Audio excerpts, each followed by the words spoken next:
It was a sunny afternoon in Washington, D.C., and the streets were buzzing with the usual chaos of city life. Cars honked, pedestrians rushed by, and the skyline glittered in the distance. But amidst all of this, something unusual was about to happen. The motorcade, a procession of black SUVs with tinted windows, sped down the main road. People stopped in their tracks, some waving, others snapping photos, as they recognized the familiar convoy. The air was filled with the hum of excitement.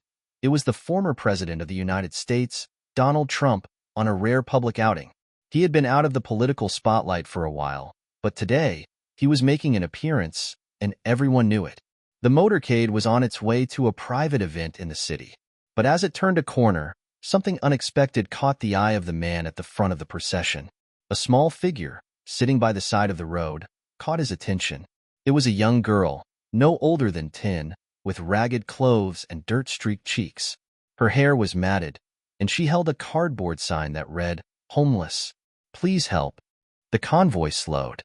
The engines, usually so powerful and relentless, hummed to a stop. There was a brief moment of confusion as the driver of Trump's SUV looked over his shoulder at the former president. Trump, who had been watching the streets pass by, turned his gaze toward the little girl. The world seemed to stand still in that moment. The bustling city noise faded away as his eyes locked with hers. She was alone, sitting on the cold concrete, her small hands clutching the sign tightly, as if it was the only thing holding her to the world. For a brief second, no one knew what would happen next.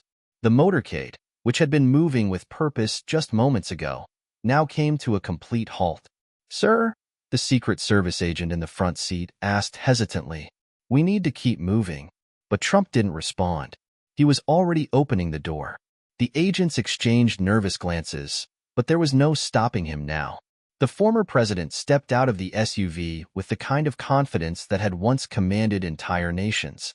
As he walked toward the girl, the cameras started clicking, and the crowd started murmuring. What was happening? Why was he stopping for this homeless child? "Mr. Trump," someone shouted from the sidelines. "What's going on? What are you doing?" Trump didn't answer. He kept his eyes fixed on the girl as he knelt down in front of her. The crowd, now curious, gathered around, watching in silence. Some whispered, others recorded videos. This wasn't something they expected from the man who had been known for his tough rhetoric and political power moves.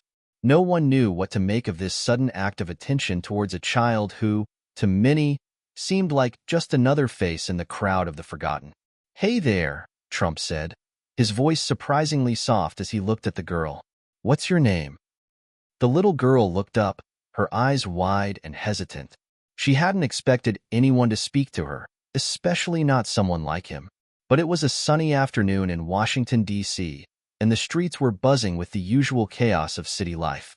Cars honked, pedestrians rushed by, and the skyline glittered in the distance. But amidst all of this, something unusual was about to happen. The motorcade, a procession of black SUVs with tinted windows, sped down the main road. People stopped in their tracks, some waving, others snapping photos, as they recognized the familiar convoy. The air was filled with the hum of excitement. It was the former President of the United States, Donald Trump, on a rare public outing. He had been out of the political spotlight for a while, but today, he was making an appearance, and everyone knew it. The motorcade was on its way to a private event in the city. But as it turned a corner, something unexpected caught the eye of the man at the front of the procession. A small figure, sitting by the side of the road, caught his attention.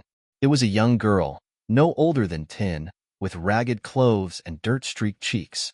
Her hair was matted, and she held a cardboard sign that read, "Homeless.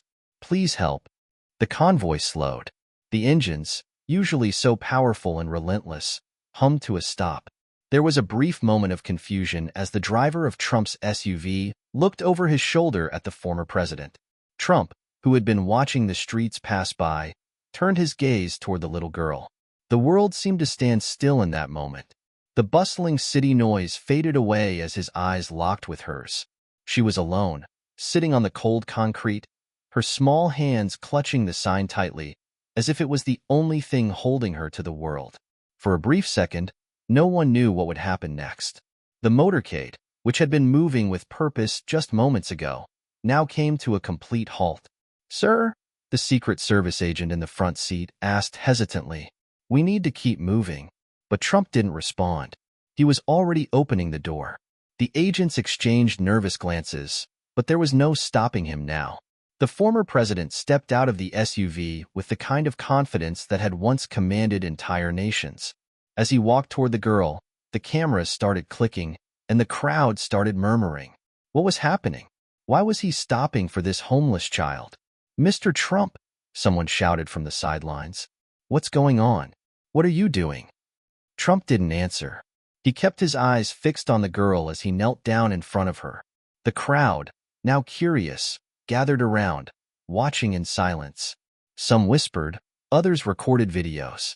This wasn't something they expected from the man who had been known for his tough rhetoric and political power moves. No one knew what to make of this sudden act of attention towards a child who, to many, seemed like just another face in the crowd of the forgotten. "Hey there," Trump said, his voice surprisingly soft as he looked at the girl. "What's your name?" There was something in his expression, something that made her feel safe, even if just for a moment. "Emily," she whispered. "Emily," Trump repeated, his gaze softening. "Why are you out here all alone?" The girl's face fell. She looked down at her cardboard sign, not wanting to make eye contact. She had heard people ask questions like this before, but none of them had ever cared to listen to the answer. Still, she spoke up. "My mom. She got sick and my dad, well, he left," she said quietly. "I don't have anywhere to go." The silence between them grew thick, and Trump's eyes softened with an emotion no one had ever seen from him in public. He straightened up and looked around, as if seeing the world for the first time in a new light. The street, the cars, the crowd, they all seemed so distant now. His focus was entirely on Emily, on the pain she was carrying with her. A few moments passed, and then Trump turned to his security detail. "Find a place for her," he ordered firmly. The agents exchanged glances, unsure of what exactly he meant. Was he serious? He didn't wait for a response. Instead, he gently held out his hand to Emily. "Come with me," Trump said softly. "Let's get you someplace warm." The crowd was stunned. Was this a stunt? Was this just for the cameras? But then, something unexpected happened. Trump didn't turn back to his convoy. He didn't retreat into his comfort zone, the safety of his motorcade. He stayed right there with Emily, guiding her toward the front of his SUV. The cameras flashed, capturing the moment for the world to see. As he helped Emily into the vehicle, Trump paused, glanced at the crowd, and gave a small smile. He knew the world was watching, but in that moment, it didn't matter. He was doing something he hadn't done in years, something simple, something real. He looked at Emily, who was now sitting quietly in the back seat, her eyes wide with disbelief. "Don't worry, Emily," Trump said, his voice gentle. "We're going to get you the help you need. Hit subscribe and leave a comment with where you're watching from. This story might just spark a new beginning." What's one thing that always pushes you forward, even when things get tough? The motorcade, which had started as a symbol of power and control, now felt like something completely different. For the first time, it was a symbol of hope, of change. But what would come next? What would this unexpected act mean for the world? Stay tuned, because what happens after this moment will shock everyone, including Donald Trump himself. Donald Trump had always been a larger-than-life figure. From his years as a businessman to his time in the White House, he was a man who seemed impervious to the challenges the world threw at him. To most people, he was either a hero or a villain, depending on their political views. But very few people truly knew the man behind the public persona. Growing up in Queens, New York, Donald Trump was the fourth of 5 children in the Trump family. His father, Fred Trump, was a successful real estate developer who built much of his fortune in the boroughs of New York City. The family lived in a large house, surrounded by wealth, privilege, and expectations. Donald's father, although a stern and demanding figure, had big plans for his children. He often pushed them hard, especially Donald, who he believed was destined for greatness. As a child, Donald was known for his ambition. He wasn't like the other kids. He was always focused on achieving something, whether it was a new business venture or dominating in sports. His parents often remarked on his determination. He was always the one to set his sights on a goal and refused to give up, no matter the odds. But beneath that tough exterior, there was a child who sought his father's approval and love. Fred Trump was a demanding man who showed affection sparingly, and that left a mark on Donald. He grew up feeling the need to prove himself, not just to his father, but to the world. This sense of always needing to be the best, to win at all costs, drove much of his adult life. In his younger years, Trump attended the New York Military Academy, a prestigious boarding school where he was known for his leadership skills and his ability to inspire others. It was here that Trump learned the value of authority and the importance of commanding attention. This sense of power would become central to his identity as an adult. Trump's early adult years were marked by ambition, and he quickly rose to prominence in the New York real estate scene. He was brash, unapologetic, and ruthless. He knew how to use media attention to his advantage, and he played the role of the successful businessman to perfection. His buildings, emblazoned with the Trump name, were a symbol of wealth, success, and power. For decades, he built his brand, becoming a fixture in the American consciousness. But behind the golden towers and public acclaim, there was a side to Donald Trump few ever saw. His family life was often complicated, and his relationships with his children were sometimes strained. His 3 children from his first marriage, Donald Jr., Ivanka, and Eric, grew up in the spotlight, often accompanying their father at events and in the media. The public saw them as the perfect family, the epitome of success. But inside, Trump struggled with the dynamics of his personal life. His marriages, too, were not without their challenges. His first marriage to Ivana Trump ended in a highly publicized divorce after a tumultuous relationship. His second marriage to Marla Maples also faced its difficulties, with the pressures of public life taking a toll. Despite this, Trump maintained a certain image, the successful businessman who never backed down from a fight, the man who always came out on top. Yet, as he grew older, a sense of emptiness began to creep into his life. The success, the fame, and the power didn't seem to bring the fulfillment he had hoped for. He had achieved everything he had set out to do, but still, there was a lingering question. Was it enough? Was he truly happy? It was in the years following his presidency that Trump began to reflect more on his life. He no longer had the daily demands of the White House, or the constant spotlight of political battles. The world seemed quieter, but in that quiet, he began to confront his own inner struggles. The pressures of being in the public eye for so long had taken a toll, and he found himself questioning the legacy he was leaving behind. The unexpected stop for Emily, the homeless girl, came at a time in his life when he was grappling with these questions. He had spent so many years building his empire, focusing on power, wealth, and influence. But in that moment on the streets of D.C., when he saw that young girl alone and vulnerable, something shifted in him. It wasn't just about politics or the public eye anymore. It was about something deeper, something more personal.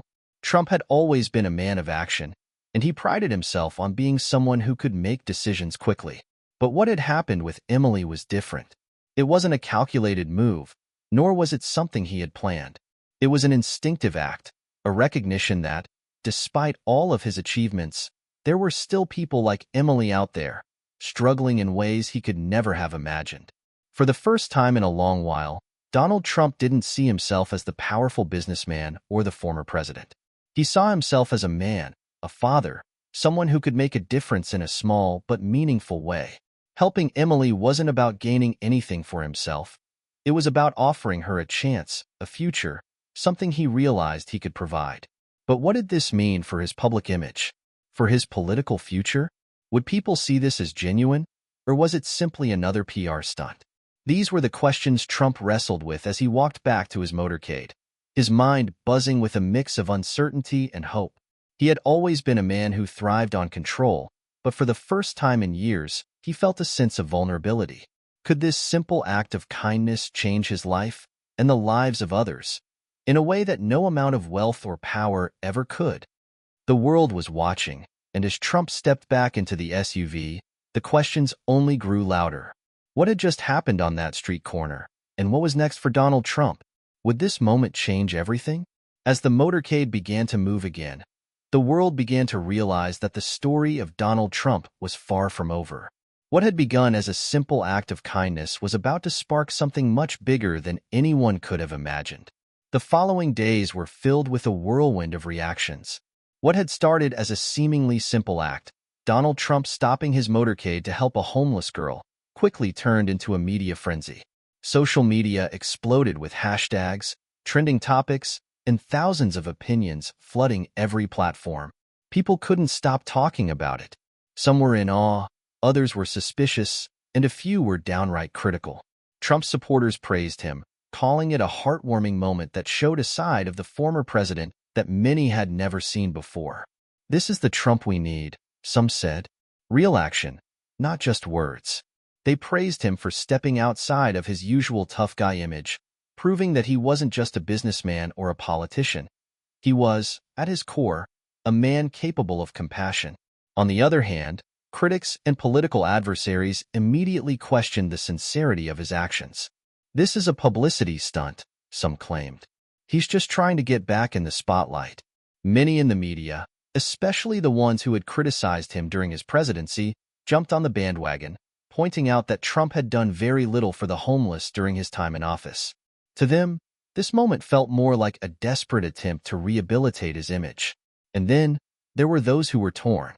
They wanted to believe that the moment was real, that it wasn't orchestrated for the cameras.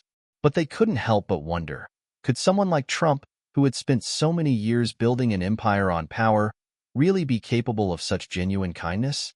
In the days following the incident, Trump found himself in a reflective mood. The constant barrage of opinions was both overwhelming and exhausting. As much as he had lived his life in the public eye, he had never quite experienced anything like this before. His entire political career, his business dealings, and his presidency had been defined by scrutiny, but this felt different. This moment was personal. This wasn't about votes or ratings. This was about a homeless child, about Emily, and about something within himself that had been awakened. Trump knew that his actions had sparked something bigger than he had anticipated. But he also knew that he couldn't let the noise of the world drown out his own thoughts. This was a crossroads for him, a chance to reevaluate not just his public persona, but who he really was at his core. He spent the next few days talking to his family, especially Ivanka, who had always been his most trusted advisor. Ivanka had witnessed her father's rise to power and was no stranger to his complex personality. She had seen the ruthless businessman, the brash politician, and the doting father. But this new side of her father, the man who had stopped everything to help a homeless child, was something she hadn't seen before. "Dad, what's going on?" Ivanka asked one evening, after the media frenzy had died down a bit. "What made you stop? You've always been about control, about making the right moves for the right reasons. But this was different." Trump leaned back in his chair, his mind working through his daughter's words. He had spent so much of his life focused on power, acquiring it, maintaining it, wielding it. But in that moment with Emily, none of that mattered. For the first time, he wasn't thinking about his image or his legacy. He wasn't thinking about the next deal or the next political move. He was just a man seeing a child in need and wanting to help. "I don't know, Ivanka," Trump said, his voice quieter than usual. "Something about her. I don't know, it just hit me. She was just sitting there, all alone, and I realized I've got so much, and yet, she's got nothing." Ivanka looked at her father, sensing the shift in him. She had seen his tough exterior, his unyielding determination, but now there was a softness in him that she hadn't witnessed before. It was a vulnerability that had always been buried beneath layers of bravado, and for the first time, it seemed like he was willing to confront it. "You know, Dad, maybe this is a sign," Ivanka said. "Maybe this is a new chapter for you. You've always been about building things, buildings, businesses, brands. But maybe it's time to build something else, something that helps people." Trump stared out the window, his mind turning over his daughter's words. He had always built things with his hands, whether it was a skyscraper or a political movement. But the idea of building something different, something that helped others, was a notion that hadn't fully crossed his mind until now. "Maybe you're right," Trump muttered. "Maybe it's time for something new." While Trump processed his emotions, the press continued to flood the airwaves, demanding answers. Reporters camped outside Trump Tower, hoping for an official statement or a follow-up on his encounter with Emily. Speculation ran rampant. Was this a genuine change of heart or a calculated move for political redemption? Was Trump preparing for another run at the White House, this time as a man who had found a new sense of purpose? But Trump wasn't ready to reveal anything yet. He needed time. Time to reflect. Time to figure out what this moment meant for him and what it might mean for the future. Meanwhile, Emily's life was slowly changing. After Trump's intervention, she had been taken in by a local charity that provided housing and support for homeless children. They had given her a bed, food, and a sense of safety she hadn't known in years. While the world focused on Trump's actions, Emily's world was quietly being transformed. She didn't fully understand the weight of what had happened yet. To her, it was just another day, another moment of kindness from a stranger. But as the days went by, Emily began to feel a sense of hope she hadn't known before. Her life, which had seemed so uncertain, was now filled with possibilities. And she knew that, somehow, her encounter with Donald Trump had been the spark that had set everything in motion. The days following the incident with Emily passed quickly, but for Donald Trump, each one felt like a step into the unknown. He was used to being in control, always having a clear path ahead of him. But now, he found himself walking a road he hadn't anticipated. One filled with uncertainty, questions, and a growing sense of responsibility that had never been part of his usual narrative. The press coverage continued to swirl, and Trump knew it was only a matter of time before he would be asked to comment on his actions. But despite the media's obsession with the moment, something deep within him began to shift. He was no longer just the former president or the self-made billionaire. He was someone whose actions had reached beyond politics, beyond business, and into the lives of ordinary people. At the same time, his family and close advisors began to wonder what this could mean for him.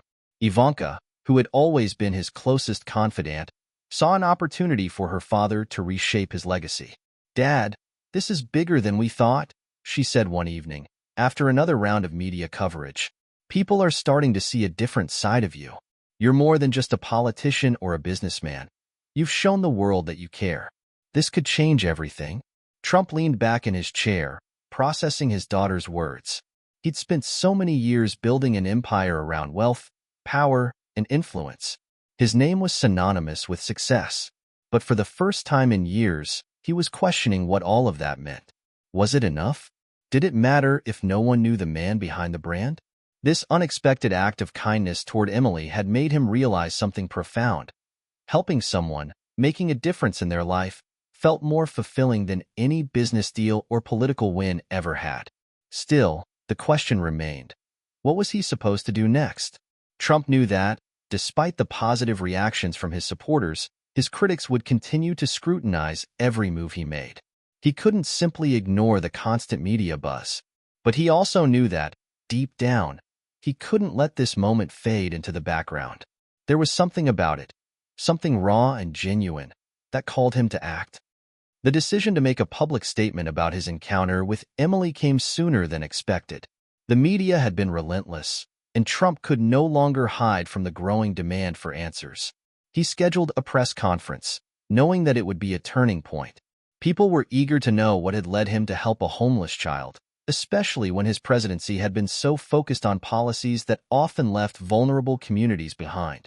As Trump stood in front of the cameras, he realized that this moment wasn't just about Emily anymore. It was about what he had become, and what he still had the power to become. He could remain the same man, focused solely on his legacy and the business deals ahead. Or, he could embrace this unexpected opportunity to step into a new role, one that might allow him to make a lasting difference in people's lives. "I'm here today because something happened that made me realize the power we all have to change the world, one act of kindness at a time," Trump began, his voice steady, but with an unfamiliar warmth. "I saw a young girl, alone on the streets, and I knew I had to do something. It wasn't about politics. It wasn't about my image. It was about helping someone in need." He paused, letting the words hang in the air for a moment. "I've spent much of my life focused on building things, buildings, businesses, power. But what I realized in that moment is that there are more important things than all of that. People matter. Helping others, making their lives better, that's the real work. The room fell silent as the press gathered their thoughts. Trump continued, his voice now more confident, more sincere. I don't know what this will mean for my future, but I do know this. We all have the ability to make a difference. And I intend to find ways to help more people, to give them opportunities, to offer them hope, just like Emily. The press conference left people stunned. For the first time in years, Trump had spoken without his usual bravado. There was no boastful rhetoric or political talk. He had shown a side of himself that no one had expected. Even his critics, who were quick to dismiss his actions as a stunt, couldn't deny the sincerity in his words. Back at Trump Tower, Ivanka watched the press conference unfold with a mixture of pride and surprise. She had always believed her father was capable of great things, but this was different. This wasn't a calculated political move or a business strategy. This was him, raw and unfiltered. And for the first time in years, she saw a glimmer of hope that he might actually change. The media continued to follow the story, but the focus began to shift. No longer was Trump just a former president or a businessman making headlines. He was now a philanthropist, or at least, that's how many people were beginning to see him. News outlets from all over the world reported on his actions, and for once, the narrative around him wasn't divisive. Instead, there was a sense of admiration from both sides of the political spectrum. But for Trump, the true challenge lay ahead. He knew he couldn't stop here. His actions had been a spark, but he needed to fan the flames. He needed to show that his newfound commitment to helping others was not just a fleeting moment, but the beginning of something much bigger. And he wasn't sure what that would look like yet, but he was determined to find out. In the meantime, Emily, the girl who had unwittingly set everything in motion, continued to adjust to her new life. She was now in a safe space, surrounded by people who cared. The shelter where she had been placed offered support and guidance, and slowly, she began to rebuild her life. The act of kindness from Donald Trump had given her a new chance, a chance at a future she hadn't thought possible just days before. Emily had no idea just how much her life was about to change. The media attention had thrust her into the spotlight, and while she was overwhelmed, she couldn't deny that something deep within her had shifted. Her encounter with Trump had been more than just a brief moment. It was the catalyst for a new beginning. And as she lay in her bed at the shelter that night, she couldn't help but feel a sense of hope for the first time in years. As the days went by, Trump's decision to step into the world of philanthropy became more than just a media event. It became a personal mission. Despite the storm of opinions swirling around him, something inside him kept pushing forward. The media frenzy eventually calmed, but the quiet reflection that followed had a lasting impact on him. For the first time in years, Trump didn't feel like he was just chasing the next big thing.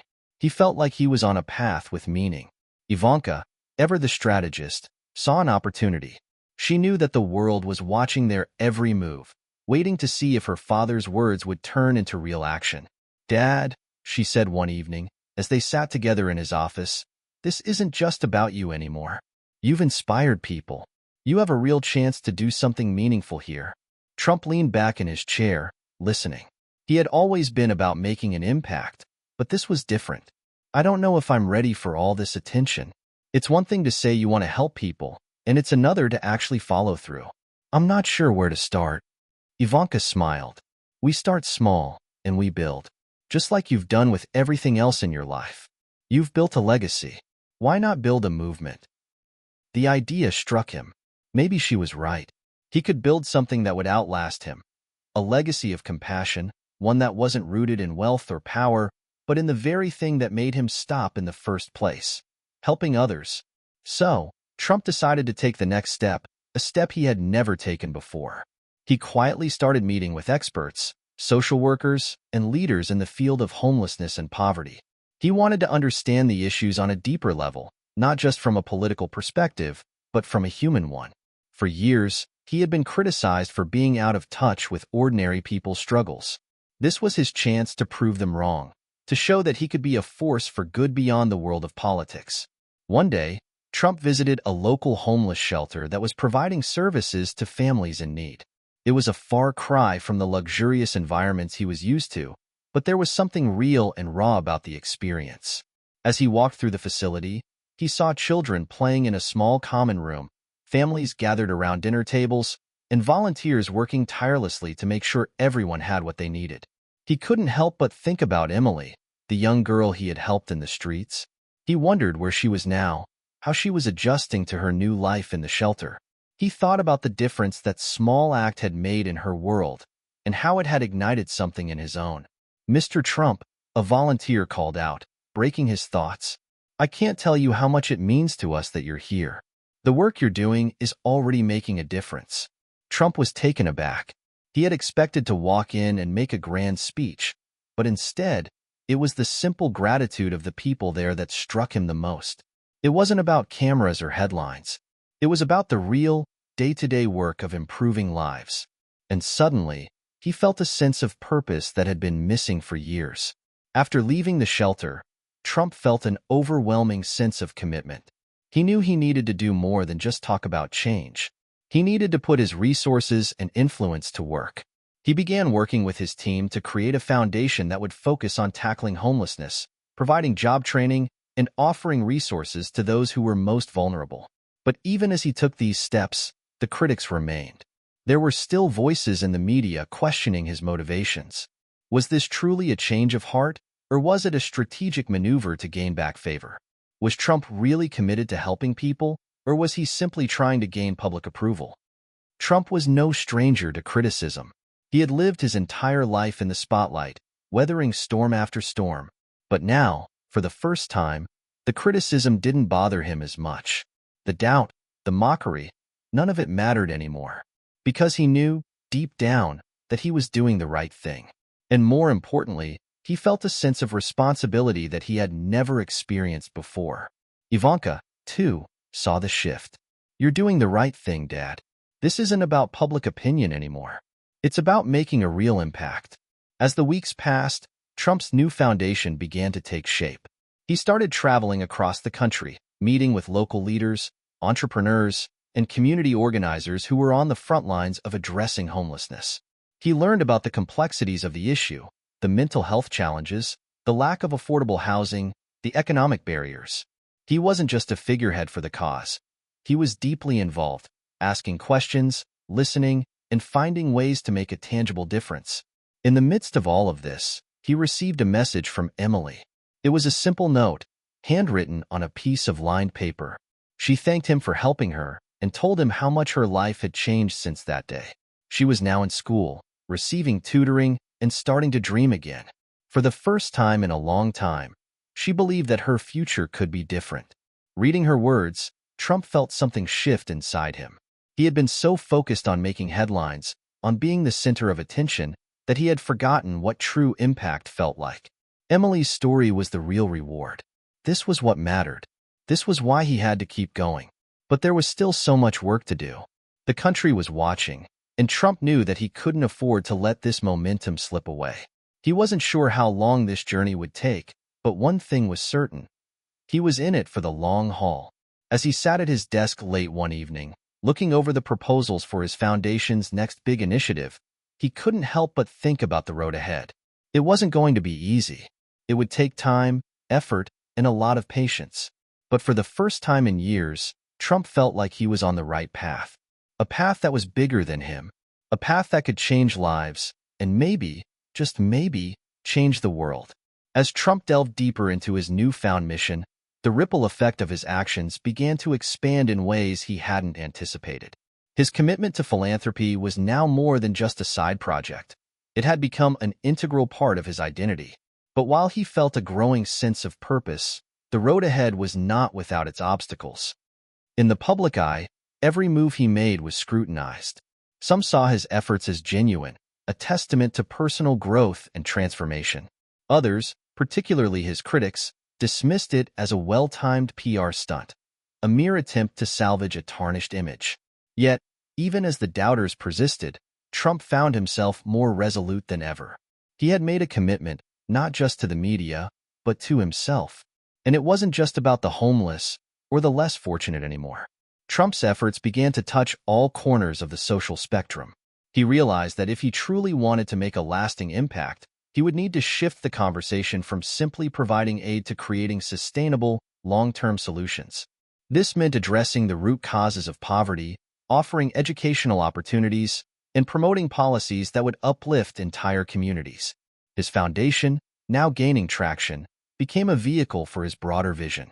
The first major initiative was a partnership with various nonprofit organizations to provide job training and placement for homeless individuals. The idea was simple. If people could learn new skills, they could find stable employment and regain their independence. But as Trump met with community leaders and experts, the complexity of the issue became more apparent. Mr. Trump, it's not just about teaching people how to get a job.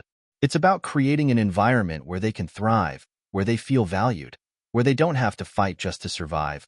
One of the social workers explained during a meeting in New York. Trump nodded, absorbing the weight of her words. It wasn't enough to provide temporary solutions. He had to create lasting change, a shift in the way society viewed those struggling in poverty. He knew it wouldn't be easy, but his determination grew stronger with each conversation. Meanwhile, his growing role as a philanthropist had caught the attention of other public figures, including former political rivals. Some saw his actions as an opportunity to bridge political divides, while others questioned his sincerity. A meeting was arranged with some influential figures in Washington, hoping to discuss ways they could collaborate on larger national initiatives. But the more he interacted with politicians, the more Trump realized how deeply entrenched the political divide truly was.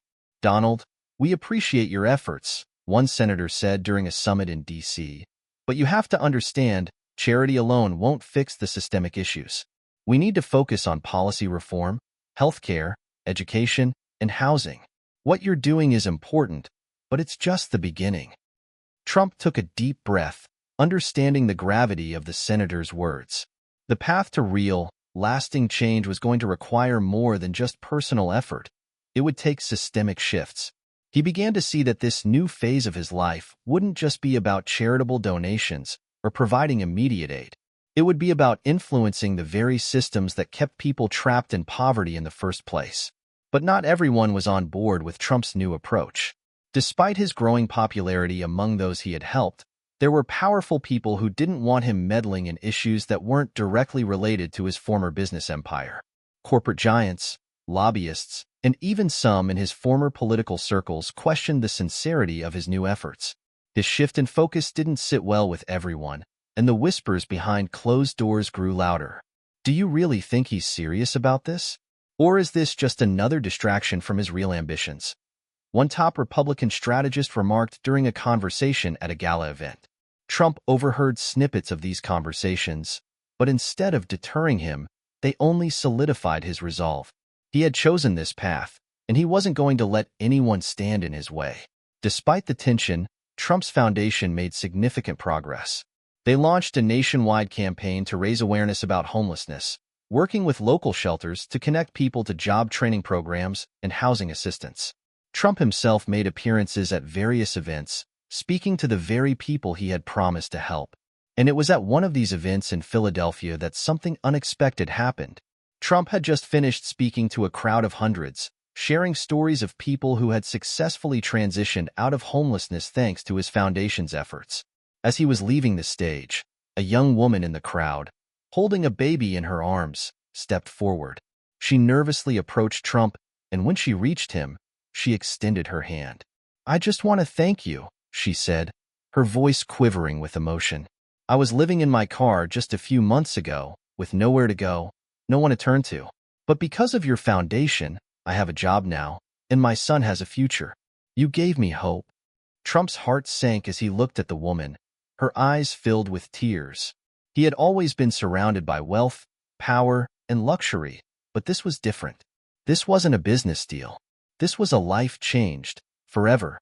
"I didn't do anything special," Trump said, trying to find the right words. "You did all the hard work. You're the one who chose to make a change." But the woman shook her head. "No, Mr. Trump. You gave me the opportunity. You didn't turn your back on me like everyone else did. You didn't look at me like I was just another person to ignore. You gave me a chance when no one else would." That moment stuck with Trump long after the event ended. The simple, Raw gratitude from the woman reinforced everything he had been working toward. It wasn't about headlines, it wasn't about political favors, it was about changing lives, one person at a time. As Trump continued his work, the ripple effect grew. More people reached out to his foundation for help, and more lives were touched by the initiatives he had launched. Slowly but surely, the narrative around him was changing. The man who had once been a symbol of wealth and power was now seen as someone who could make a difference. But the journey was far from over. The work he was doing was only the beginning of something much larger. He had started a movement, and as the momentum built, Trump knew that his mission wasn't just about homelessness. It was about reshaping how society viewed people in need, showing that every person deserved a chance to succeed, no matter their background or circumstances. The Foundation's next big project was on the horizon, one that would challenge not just the systems in place, but the very way people viewed poverty, opportunity, and the American dream. Trump was more determined than ever to see this through. The weeks that followed Trump's emotional encounter in Philadelphia brought a shift in how he viewed the impact of his foundation. More than just an opportunity to help people, it was a chance to redefine his legacy. It wasn't about standing on a pedestal. It was about standing alongside people who had been left behind by society. He could no longer ignore the systemic challenges that perpetuated cycles of poverty and homelessness. He needed to do more than just hand out aid. He needed to fight for systemic change. One afternoon, Trump found himself sitting in his office, looking over the proposed plans for the Foundation's next big initiative. It was ambitious, a nationwide collaboration aimed at not only providing jobs to those who were homeless, but also improving education and mental health services. The idea was simple. By addressing the root causes of homelessness, lack of education, poor mental health, and inadequate access to health care, they could create a long-term solution. But Trump knew this wouldn't be easy. It was one thing to have an idea, and it was another to get people to rally behind it. He needed the right partnerships, the right people, and, most importantly, he needed to build bridges with those who were skeptical of his new path. People from both sides of the political aisle and various sectors of society had their doubts. They saw him as a businessman, not a policy expert, and there were whispers that he might be overstepping his bounds. The first challenge was gathering a coalition of partners who would be willing to work with him. Despite his status as a public figure, Trump found that his reputation in certain circles didn't automatically guarantee support for his vision. When he reached out to some of the most influential philanthropic organizations in the country, many were hesitant. How can we trust that this is more than a publicity stunt? One prominent nonprofit leader asked during a phone call. Your past is not exactly aligned with the causes you're now championing. Trump could feel the skepticism in their words, but instead of pushing back, he chose to listen. I understand your concerns, he replied. I know my past might make you question my intentions, but I can tell you this. I'm committed to seeing this through. I'm not doing this for political gain or to regain favor. I'm doing this because I believe it's the right thing to do. We have a real chance to change lives, and I won't let that opportunity slip away. His honesty, combined with his reputation for getting things done, began to open doors.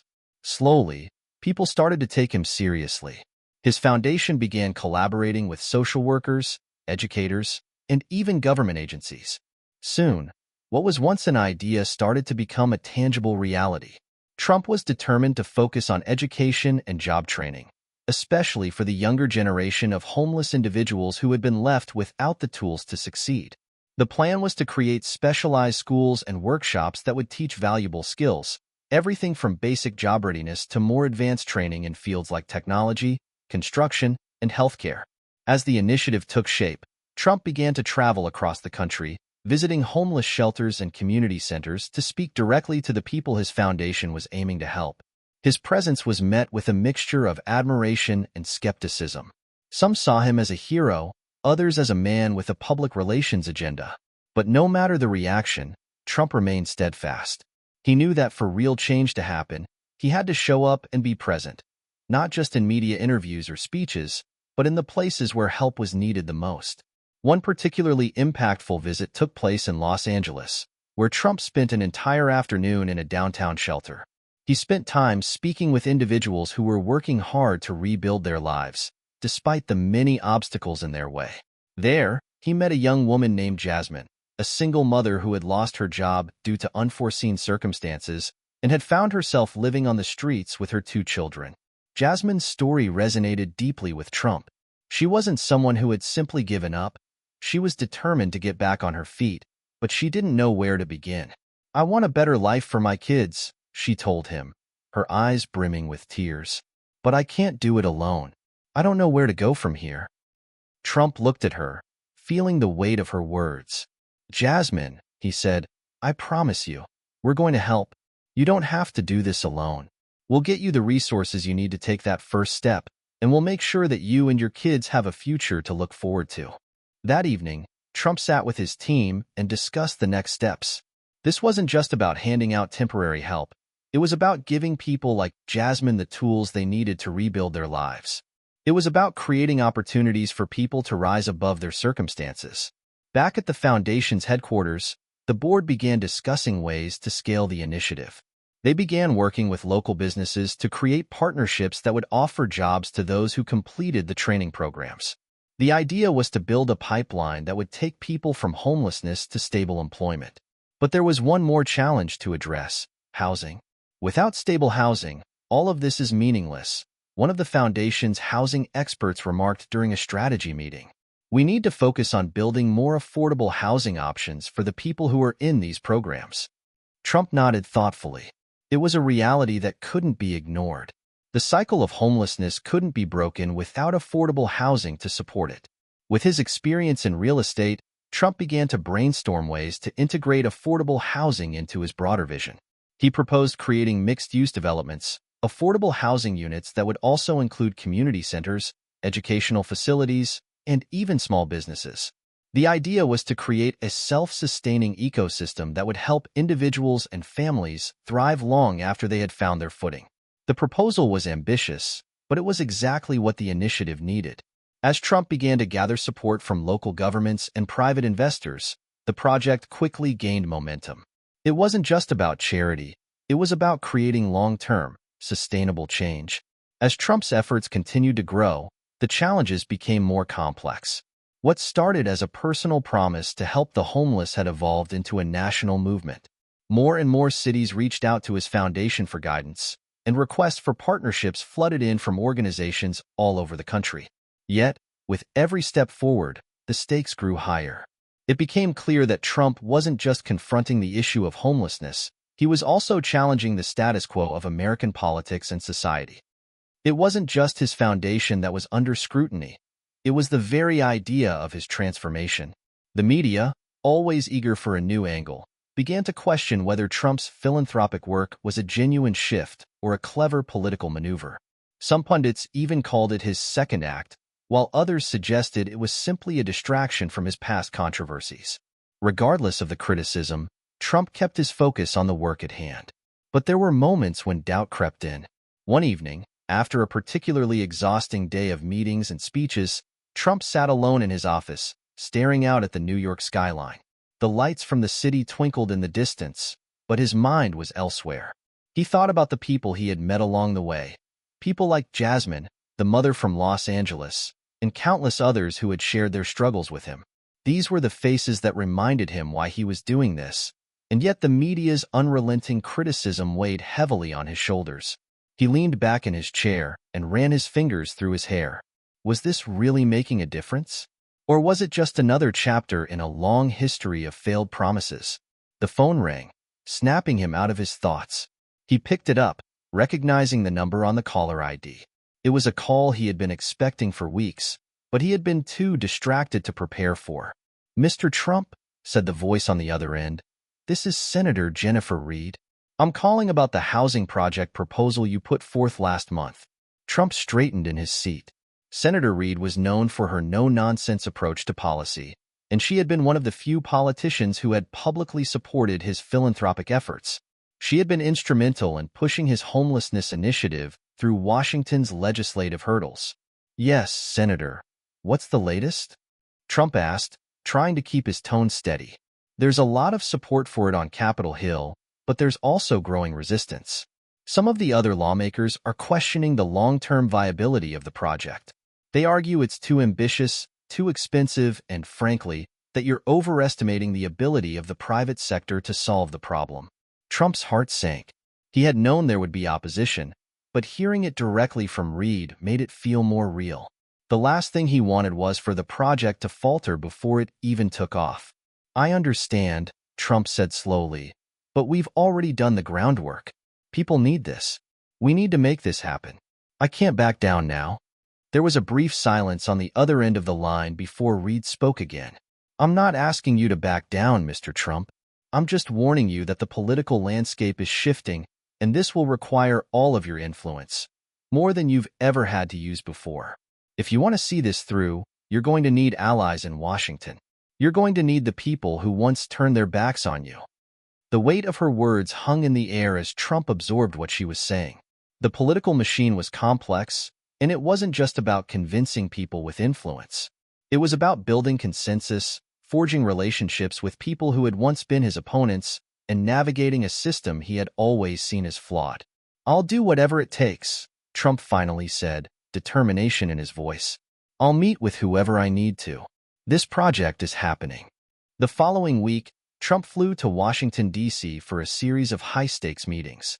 He was prepared to face both familiar faces and new ones, lawmakers who had once been adversaries, but now might be crucial to the success of his homelessness initiative.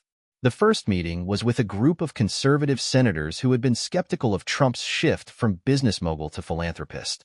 The meeting was tense, with sharp exchanges and a few pointed remarks about Trump's past political positions. But Trump was unflinching. He knew how to play the game of negotiation, and he wasn't about to let anyone derail the project. "I know what you're thinking," Trump said as he sat across from the senators. "You think this is just a feel-good story with no real substance. But let me tell you something. We can't afford to ignore the problem of homelessness any longer.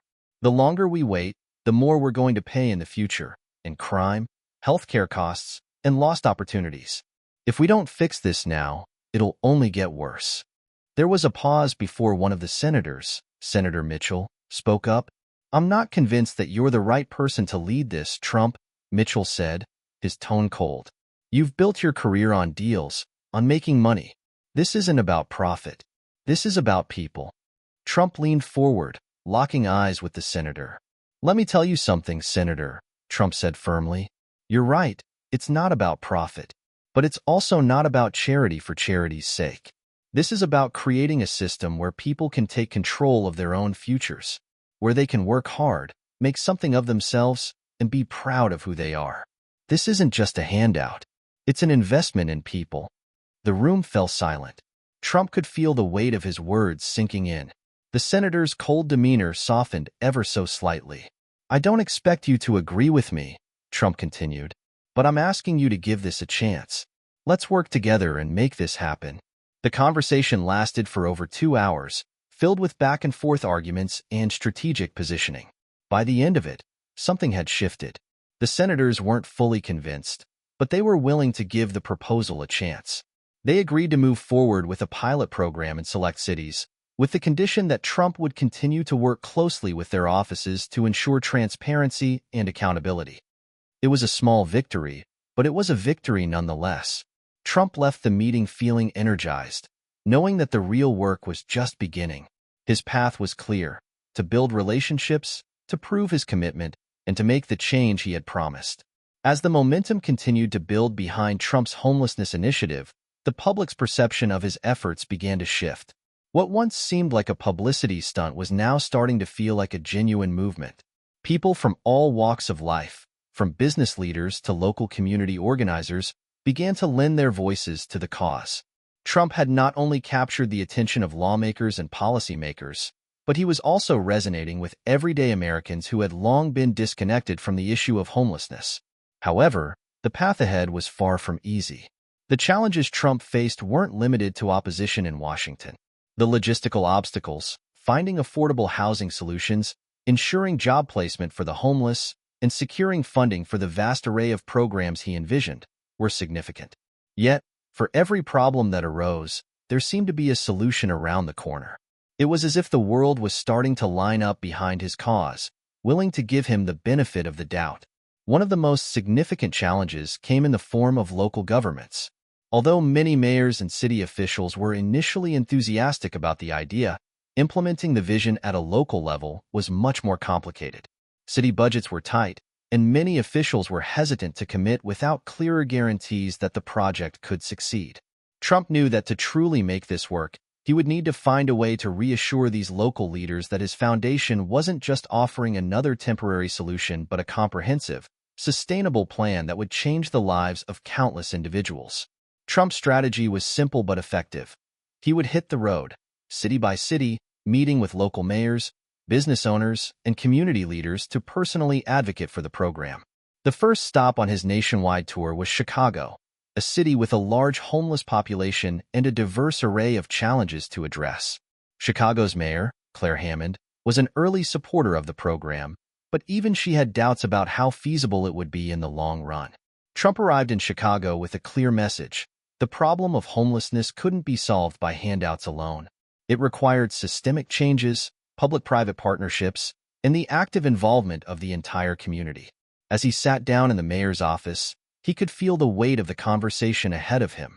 Hammond, a woman known for her tough stance on social issues, was sitting across from him, her arms crossed, her expression unreadable. "Mr. Trump," Mayor Hammond began, "I want to believe in this program. I really do. But the question is, how are we going to fund it? How are we going to ensure it doesn't fall apart, like so many initiatives before it?" Trump took a deep breath. This was the question that had plagued him for weeks. He knew that without a clear financial plan, the program would lose credibility before it even had a chance to begin. "I understand your concerns, Mayor," Trump replied, leaning forward. "But here's the thing. This isn't just about charity. This is about creating an environment where people can work, contribute, and thrive. What we're talking about here isn't a handout. It's an opportunity. If we can secure local investments, we can create a structure that will pay for itself in the long term." Hammond looked at him, clearly skeptical but intrigued. "And what about the private sector? You're talking about bringing in businesses to help solve a problem they've largely ignored. How do we convince them to buy into something like this?" Trump's face lit up. He'd been asked this question many times before, and he knew the answer inside and out. "We show them the numbers. We show them that it's not just about giving money away. It's about creating a workforce that will drive the economy forward. A stable, healthy, and educated workforce is an asset to any city. Businesses will benefit from the growth of the community, and in turn, the community will benefit from those businesses." Hammond was silent for a moment, considering his words. She had spent years working on city budgets, balancing limited resources, and fighting for programs that she knew could help but often lacked the necessary funding. She had seen the homeless population grow over the years, and despite her best efforts, the situation only seemed to worsen. "I'm willing to give this a chance," she said slowly, "but we need to start small. A pilot program, test it out, see if it works. If we can prove that this is more than just a good idea, then we can expand it." Trump smiled, relief flooding through him. This was the breakthrough he needed. "Thank you, Mayor. I promise you, we're going to make this work." By the end of the week, Trump had secured the commitment of several local businesses, nonprofits, and city officials in Chicago. The pilot program was set to launch in a small section of the city, focusing on job training, mental health support, and temporary housing for a select group of homeless individuals. Trump knew this was only the beginning, but it was a start, a chance to prove that his vision could become a reality.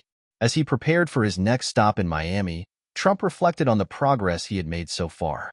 It wasn't just the big cities that needed help. It was the small towns, the forgotten places, the areas that had long been overlooked by politicians and business leaders. He was determined to make sure that every corner of the country was included in his plan. In Miami, the reception was warm, but the concerns were different. Mayor Raul Gutierrez had spent years trying to address the city's homeless problem, but he felt that Trump's program could take things to the next level. The city, however, had its own unique challenges, especially in providing affordable housing in a rapidly gentrifying area. "Mr. Trump, I've heard your pitch, and I'm convinced it's the right approach. But housing here in Miami is a huge issue," Mayor Gutierrez said. "The demand for affordable homes is through the roof, and the supply just isn't keeping up. We need to find a way to balance the needs of the homeless population with the needs of the community as a whole. Trump nodded, understanding the dilemma. That's exactly why we need to build mixed-use developments. Housing, businesses, and community services in one space. It's about creating sustainable communities where people can live, work, and thrive together. Gutierrez looked thoughtful. You're talking about long-term solutions, not just a temporary fix. That's what we need. Trump's journey across the country was taking him to places he had never expected to visit, speaking to people whose lives were shaped by issues he had once barely understood. As he met with more mayors, business leaders, and community members, the ripple effect of his initiative became undeniable. What had started as an idea to help one homeless girl in Philadelphia had grown into a movement that was beginning to shape the future of American cities. The more he traveled, the more he realized that this was not just a political challenge, it was a human one. Every city he visited, every person he met, reminded him that homelessness was not just an issue of poverty, it was an issue of opportunity, of dignity, and of hope. As Trump's homelessness initiative continued to unfold across the country, the impact was undeniable. What had once been a controversial and ambitious plan was now gaining traction in cities far and wide. The press, which had been initially skeptical, began to change its tune. What started as cynical commentary about Trump's motivations was gradually evolving into a broader conversation about the systemic issues of homelessness in America. People were paying attention. People were talking. And for the first time in a long time, there was a genuine sense of hope surrounding a political figure who had long been viewed with suspicion. The initiative was gaining ground, but it wasn't without its challenges. While some cities had embraced the plan with open arms, others were still hesitant, reluctant to commit the resources and support needed to make it work. In Washington, the political landscape was in flux. The homelessness bill, which had been stalled for months, was slowly gaining traction. Supporters were rallying behind it, but Trump knew the hardest battles were still ahead. The resistance wasn't just coming from one side of the aisle, it was coming from all sides. In a private meeting with his closest advisors, Trump addressed the growing opposition. "I know they're not going to make this easy," he said, his voice steady, "but we have to push harder. We can't afford to let this slip away." His advisors exchanged glances, each one knowing that the president's resolve was ironclad. Yet, the weight of the task before them was impossible to ignore. They had fought for months to get the bill to where it was, but it was clear that they needed more. More public support, more strategic alliances, more media coverage. Trump was well aware that winning over the media was key to solidifying public backing. The public's perception would be everything. If the public believed in the cause, they would demand action from lawmakers. And that meant taking a more direct approach to the media. In an effort to turn the tide of public opinion, Trump decided to address the nation directly. It was a bold move, one that could either cement his place as a true reformer or backfire spectacularly. But he was determined to take the risk. He was not just fighting for a policy change. He was fighting for the future of a nation. On the evening of the live broadcast, Trump stood at the podium, flanked by his advisors and several key figures from the homelessness initiative, including nonprofit leaders and community organizers. The atmosphere in the room was tense, but Trump stood tall, exuding confidence. "Good evening, my fellow Americans," he began, his voice resonating with authority.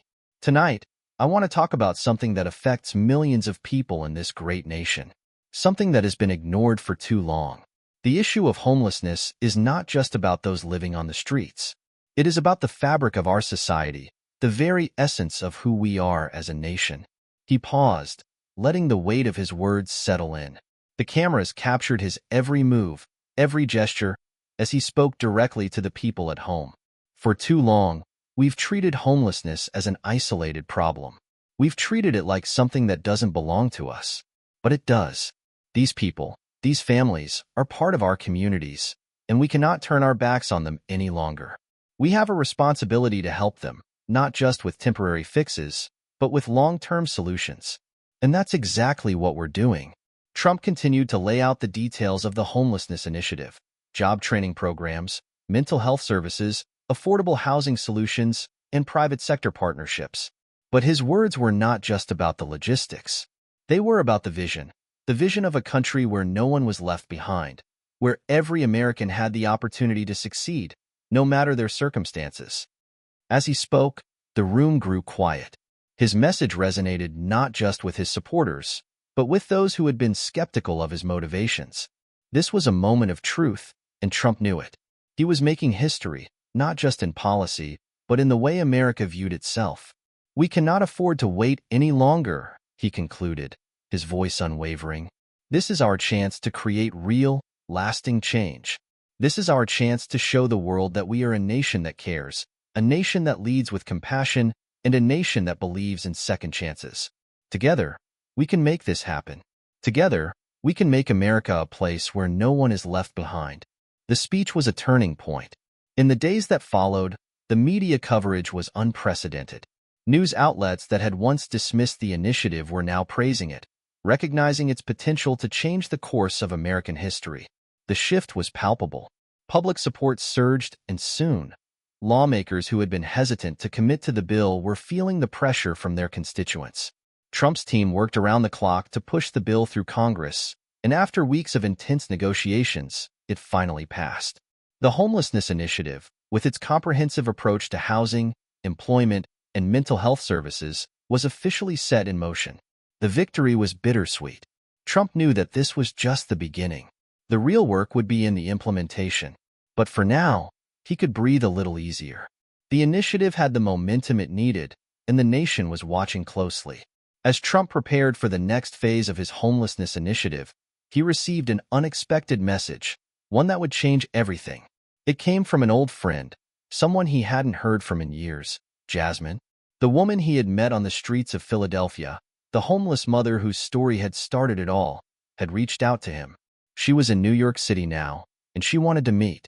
Trump felt a rush of emotions as he read her message.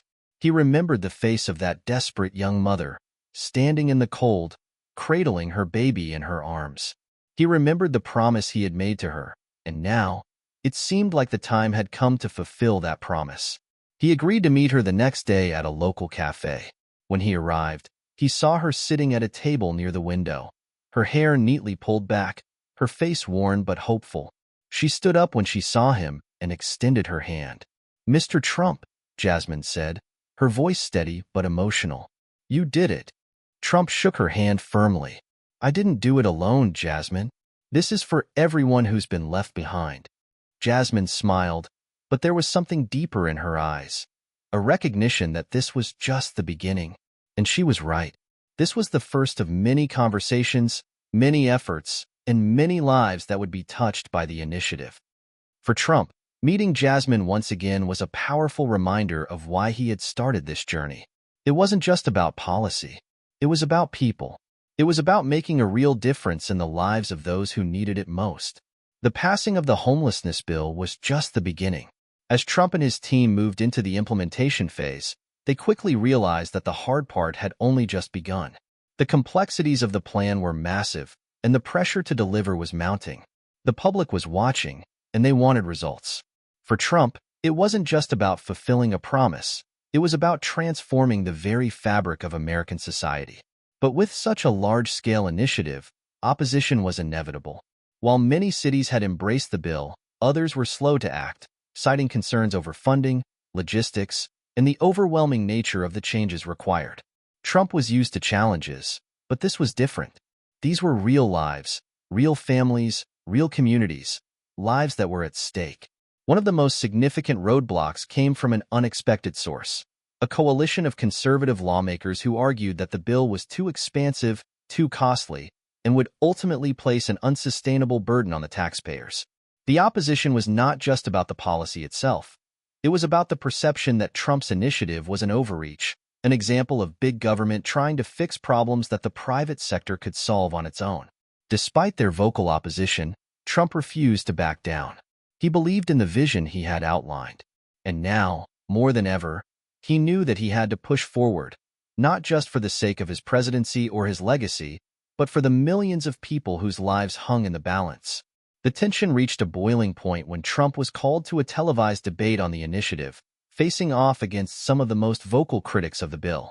Sitting across from him on stage was Senator Mark Daniels, a staunch conservative from Texas who had become one of the most outspoken critics of the homelessness bill. The debate was intense from the start. Daniels wasted no time in launching his attack. "Mr. Trump," Daniels began, his voice sharp, "this bill is a disaster waiting to happen. It's a tax burden that will cripple our economy. You can't just throw money at this problem and expect it to go away. Homelessness is a complex issue, but this plan is a naive attempt to turn the government into a social safety net for everyone. It's unsustainable." Trump didn't flinch. He had been in enough debates to know that this was not a personal attack, it was political. But he also knew that this moment was critical. The nation was watching, and this was his chance to sway public opinion in his favor. "I understand your concerns, Senator," Trump replied, his tone measured but confident. "But let me tell you something. This isn't about throwing money at a problem. It's about creating a solution. It's about making a real difference in people's lives. Yes, it's a big initiative, but we need big solutions for big problems. We can't afford to sit back and wait for a better time. We need to act now." The audience was captivated. Trump's message was clear. This wasn't just about politics. It was about people, and the stakes were too high to allow partisan politics to dictate the outcome. Senator Daniels pressed further. "But what about the businesses? You're asking companies to bear a massive part of the burden. They're going to walk away from this if they don't see a return on their investment." Trump's eyes narrowed. "Senator, businesses don't just give back for charity. They give back because they know it's good for the economy.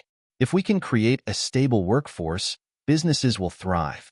If we can give people the skills they need to contribute to society, they will become part of the economy, not a drain on it." The debate went back and forth for nearly an hour, but Trump had made his point. The audience, which had been split between the two sides, was now leaning toward his vision. He had managed to turn the conversation away from partisan bickering and back to the issue at hand, finding a sustainable solution to homelessness. In the weeks following the debate, the public's response was overwhelmingly positive. Trump's team received letters, messages, and phone calls from across the country, from citizens, business owners, and even former critics, expressing support for the bill. It seemed as though Trump had finally done what many thought was impossible. He had united a fractured nation around a common cause. The next step was the rollout of the pilot programs in cities across the country. Each city had its own unique set of challenges, but the goal was the same: to provide comprehensive support for the homeless, from job training and mental health services to affordable housing and community reintegration programs.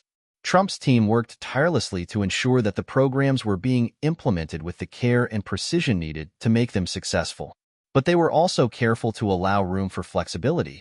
Each city had different needs, and it was important that the solutions be tailored to each community. One evening, just as Trump was preparing for another round of meetings on the initiative's progress, he received an unexpected phone call. The voice on the other end was familiar, though it had been years since he had heard it. "Mr. Trump," said the voice, "it's Jasmine." Trump's heart skipped a beat. Jasmine, the young mother from Philadelphia, the woman who had first sparked his interest in homelessness. He had not heard from her since their meeting in New York, and he had assumed she had gone on to find her own way. But now, she was calling him again. "Jasmine?" Trump said, his voice filled with surprise and curiosity. "How are you? Is everything okay?" Jasmine's voice trembled, but she sounded stronger than he remembered. "I'm doing well, Mr. Trump. I just wanted to thank you. The program, it's really helping people. It's helping me. But there's something else. I need to talk to you about something important, something that could change everything." Trump's heart raced. He had no idea what this could mean, but he knew that whatever it was something he needed to hear. "I'm listening," he said, his voice steady but with a sense of urgency. "I've been working with the community in Philadelphia," Jasmine began, "and there's a need for something even bigger, something that could change the way we think about homelessness, something that could provide lasting solutions for people, not just temporary fixes. I think you're on the right path, but we need to go further." Trump's mind raced. What could she be suggesting? Whatever it was clear that this conversation was the beginning of another phase in his mission, one that would take him even deeper into the heart of the issue. "Tell me more," Trump said, leaning forward in his chair.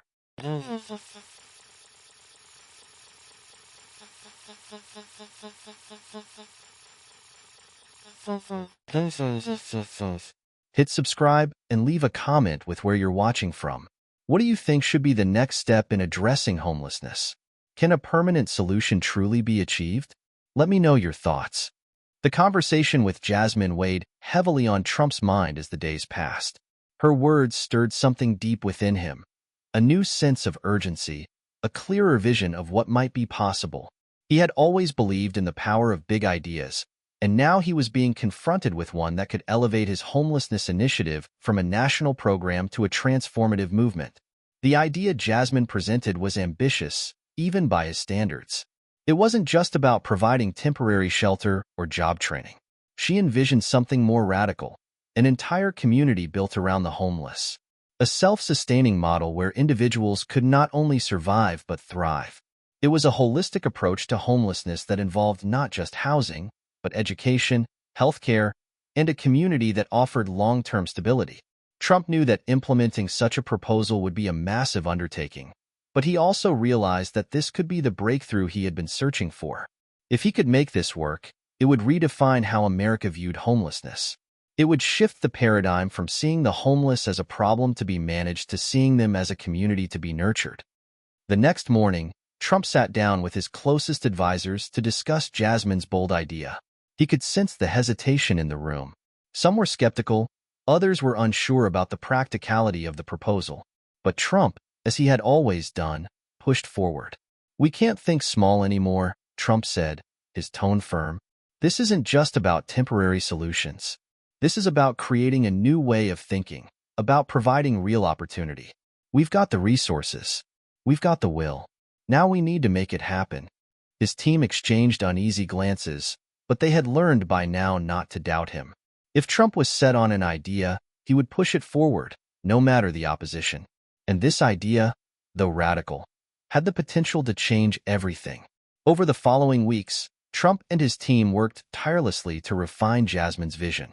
They brought in architects, urban planners, and experts in social services to help shape the idea into something tangible. The plan called for the creation of a series of self-sustaining communities, small cities where the homeless could live in dignified conditions with access to education, healthcare, job training, and mental health services. These communities would not just provide housing. They would offer the resources necessary for individuals to rebuild their lives and contribute to society. The project would require significant investments from both the public and private sectors. Trump was confident that the private sector would come on board. After all, many businesses had a vested interest in reducing the economic costs of homelessness, healthcare costs, law enforcement costs, and the toll it took on local economies. What he needed now was to convince lawmakers and local governments to invest in something that seemed, at first glance, too ambitious. But Trump had always been a master of persuasion, and he knew that he needed to sell the vision to both the American people and their leaders.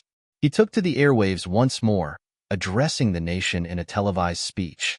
"My fellow Americans," he began, "we are at a crossroads. For too long, we have treated homelessness as a problem that is too big to solve. We've accepted it as a reality, as though there's nothing we can do. But I'm here today to tell you that we can change this. We have the power to do something that has never been done before, something that will not only change the lives of those living on the streets, but will change the way we think about homelessness forever." Trump continued, outlining the bold plan. Self-sustaining communities for the homeless, where they could live, work, and receive the services they needed to rebuild their lives. The focus would be on long-term solutions, not quick fixes. He spoke of a future where homelessness was no longer an issue, where every American, no matter their circumstances, had the chance to succeed. The speech was well received. People from all walks of life expressed support for the initiative. The idea of self-sustaining communities where individuals had access to a full range of services resonated with many. It was a shift in thinking, a move away from seeing homelessness as a societal burden to seeing it as an issue that could be solved through a new model of care. However, the critics were not far behind. As expected, the opposition mounted, questioning the feasibility of the proposal and arguing that the funds could be better spent elsewhere. Some dismissed it as an overly idealistic plan that would never work on a national scale. But Trump was undeterred. He knew that great ideas often faced resistance before they were accepted. He also knew that, with enough support, anything was possible. Just as the plan was gaining momentum, Trump received an unexpected call from a prominent figure in the nonprofit sector. Ben Harper, a billionaire philanthropist who had been a vocal advocate for homelessness reform. Ben had been following the progress of Trump's initiative and had come to believe in its potential. "I think what you're doing is exactly what this country needs," Ben said during the call. "The self-sustaining community model is brilliant. It's the kind of bold, innovative approach that could change everything. I want to be a part of this." Trump was intrigued. Ben Harper was not only wealthy, but had a history of funding large-scale social programs. His endorsement could lend significant credibility to the project and attract additional investors. "I appreciate that, Ben," Trump replied. "But this won't be easy. It's going to take time, resources, and a lot of work. We're going to need all the help we can get." Ben didn't hesitate. "I'm in. Let's make this happen." With Ben's support, Trump's initiative gained new momentum. Together, they began to reach out to other philanthropic organizations, corporations, and local governments to gain the financial backing needed to make the vision a reality.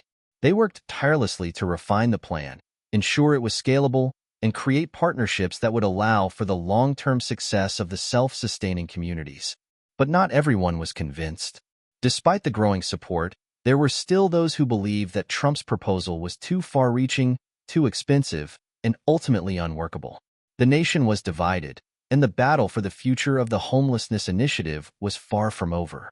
Trump's team was under pressure. They knew that the more opposition they faced, the harder it would be to push the initiative through. But Trump remained resolute. He had seen the problem from a human perspective. He had met Jasmine, seen her struggle, and understood the scale of the issue in a way that few others did. He wasn't going to back down now. In a private meeting with his team, Trump made his intentions clear. "We've come this far. We can't stop now," he said, his voice firm. "This isn't just about passing a bill or making a name for myself. This is about creating a legacy. It's about changing the lives of millions of people who have been ignored for too long. We're going to fight for this, and we're going to win."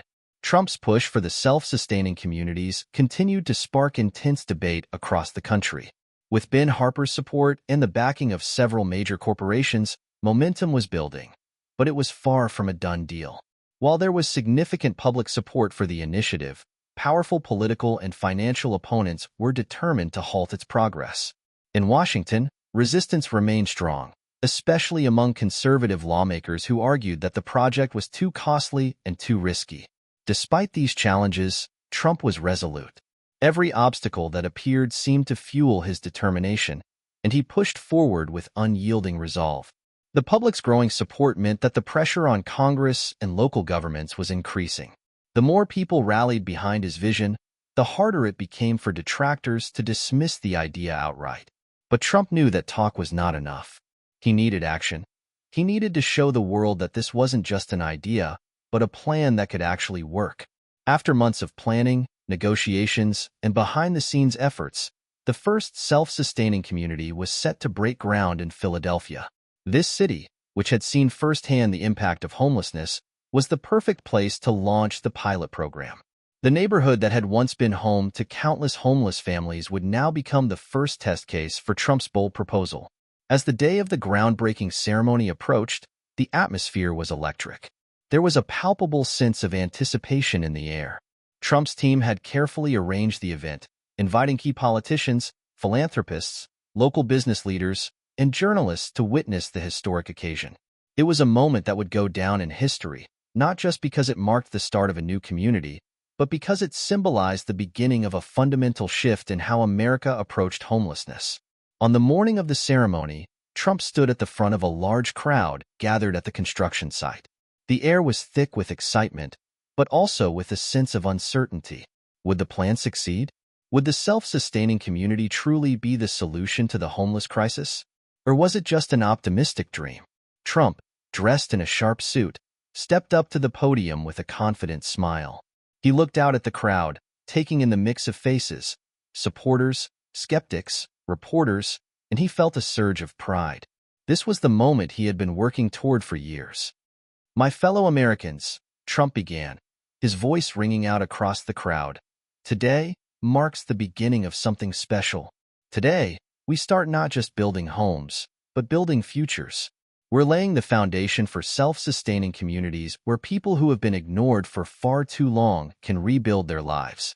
This is not just a project. It's a new way of thinking, and it's only the beginning. The crowd erupted in applause, but the skeptics remained silent. Trump had never been one to worry about the doubters. He'd faced critics before, and he knew that if this was going to work, the results would speak for themselves. As he turned the shovel into the earth to officially begin the groundbreaking, a sense of history seemed to hang in the air. For the first time, it felt like something truly transformative was within reach. The plan to build a self-sustaining community for the homeless was no longer just a political idea. It was now a tangible reality. The following weeks were filled with a flurry of activity as construction crews began breaking ground and building the infrastructure for the community. The excitement was contagious, and people from across the nation watched with bated breath as the first of what would eventually become many self-sustaining communities began to take shape. But as with any ambitious project, challenges quickly emerged. One of the first hurdles was the sheer complexity of coordinating the services and resources needed to make the community work. From healthcare and education to job training and mental health services, every aspect had to be carefully planned and implemented. No one knew exactly how long it would take to get everything up and running, but there was a sense of urgency. Trump's team worked tirelessly, often around the clock, to ensure that all the pieces of the puzzle fit together. Ben Harper, the billionaire philanthropist who had pledged financial support for the initiative, became an essential partner. His vast network of connections helped bring in the resources that were needed to accelerate the process. However, not everyone was on board. Local politicians, though they had initially supported the idea, were beginning to express concerns over the rapid pace of the project. Some questioned whether the self-sustaining communities could truly be sustainable long-term, given the level of investment required. Others wondered if the homeless individuals themselves would be able to integrate into society and maintain their new lives. Trump's advisors pushed back against these concerns, arguing that the pilot program in Philadelphia was designed precisely to test these questions. The success of the initiative would depend on the community's ability to adapt and thrive, and the early signs were promising. Amidst all the hustle and bustle of the construction, something unexpected happened. The first person to move into the new community was a young woman named Lisa.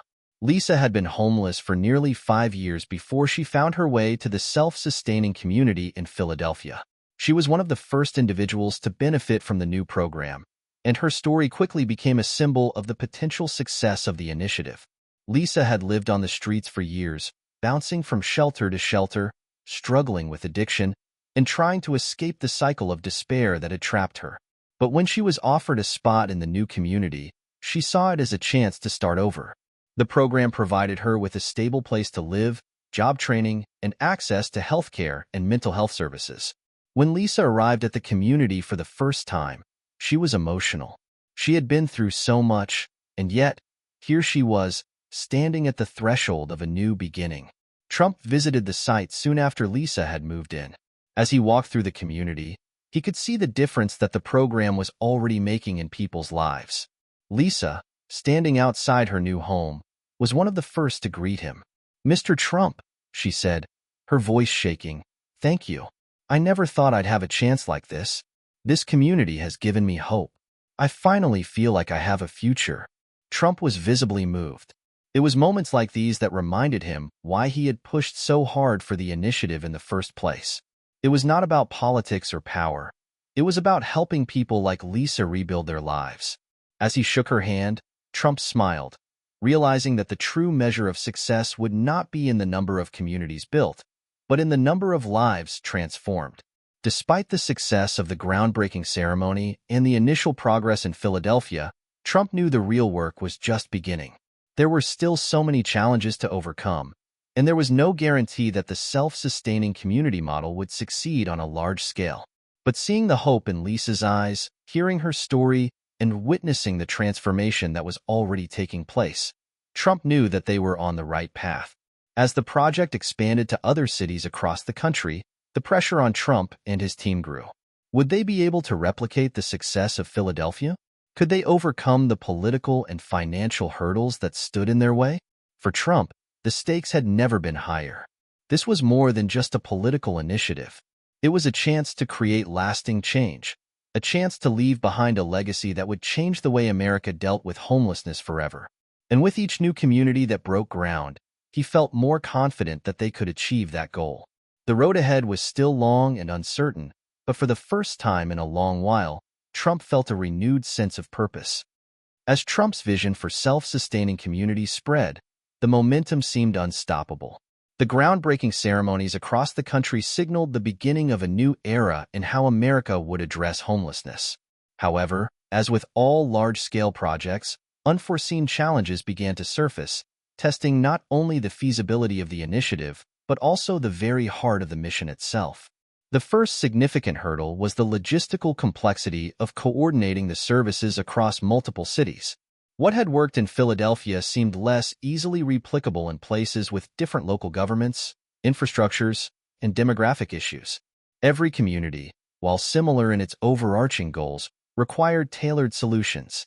Some cities had different levels of homelessness, and some had more extensive networks of social services. In others, local politicians had different ideas about what the program should look like, or even whether it should exist at all. In a meeting with Trump's senior advisors, one of the team members raised an important concern. "We're running into issues with some local governments," Sarah, a key strategist on Trump's team, said. "In cities like Chicago and Los Angeles, there's a lot of resistance. Local politicians and activists have been outspoken, saying that this model doesn't fit their community needs. They want more control over how the funds are allocated." Trump frowned, not used to hearing opposition from within his team. "Control, huh?" he muttered. "They want the money to stay in their hands. Well, that's not going to happen. We're building something that works for the entire country, not just one city. They'll have to play ball." But Sarah wasn't so sure. She explained that in some cases, local governments felt that a federal initiative to address homelessness was overstepping. Some felt that it undermined their authority or ignored specific challenges their communities faced. In other areas, activists and community groups feared that the projects would displace existing, struggling populations, especially in places where homelessness was already somewhat under control. "We have to be careful not to alienate those we are trying to help," Sarah warned. "It's about collaboration, not just forcing a top-down solution." Trump leaned back in his chair, his expression steely. "You're right," he acknowledged. "We've got to find a balance. But make no mistake, this is happening. We've committed to it, and it will work. I'll deal with the politicians. I always do." While the political pushback was being handled, a new crisis emerged within the first completed community in Philadelphia. The residents, despite having access to the necessary resources, were struggling to adapt to their new lives. While many found stability, others were overwhelmed by the dramatic changes in their routine and environment. One of the primary issues was mental health. Many of the homeless individuals who had entered the community had struggled with long-term addiction or had suffered from untreated mental health issues. Even with therapy and counseling available, the road to recovery was longer than anticipated. One morning, Trump's team received an emergency call. Lisa, the first resident of the Philadelphia community, had gone missing. She had been one of the most hopeful success stories, having started her new job and taking part in therapy. But in a cruel twist, she had relapsed, and a few days earlier, she had vanished without a trace. The news was devastating. Lisa had symbolized everything Trump's initiative was trying to achieve. Her story had been shared across the media as a beacon of hope for thousands of others. Now, her sudden disappearance raised questions about the program's effectiveness. Trump felt the weight of the news hit him hard. He had expected challenges, but the loss of someone like Lisa brought the harsh realities of addiction and mental health to the forefront of the initiative. This wasn't just about building homes. It was about changing lives, and for some, that process was much more complicated than he had anticipated. Trump immediately arranged a meeting with his team to discuss the situation. "We can't afford to lose people like Lisa," he said, his voice tinged with frustration. "We're not just providing a place to live. We're giving them a chance to rebuild." What went wrong? His team worked quickly to investigate. They spoke to social workers, therapists, and other residents of the community to understand the root of the problem. They discovered that while many residents were indeed benefiting from the program, there wasn't enough in place to support those who were still in the thick of their recovery journey. The systems to prevent relapse and help residents cope with mental health challenges were not as robust as they had initially believed. "We need to improve our mental health support," Sarah said during the meeting. "Maybe we underestimated the psychological trauma that many of these individuals face. It's not just about putting them in a house and hoping for the best. We need a more personalized, constant support system for those who need it most."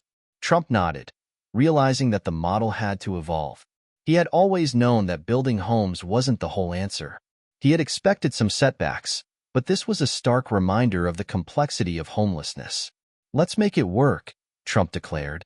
"We'll bring in more counselors, more therapists, and have a team dedicated to helping these people every day. We're not giving up on them." In response to the setback, Trump called for an immediate reevaluation of the model. He requested that additional resources be allocated toward mental health services, addiction treatment, and job readiness programs. But he also recognized that the community needed more than just external support. They needed empowerment from within. Trump's team began working with social workers and therapists to design more comprehensive rehabilitation programs.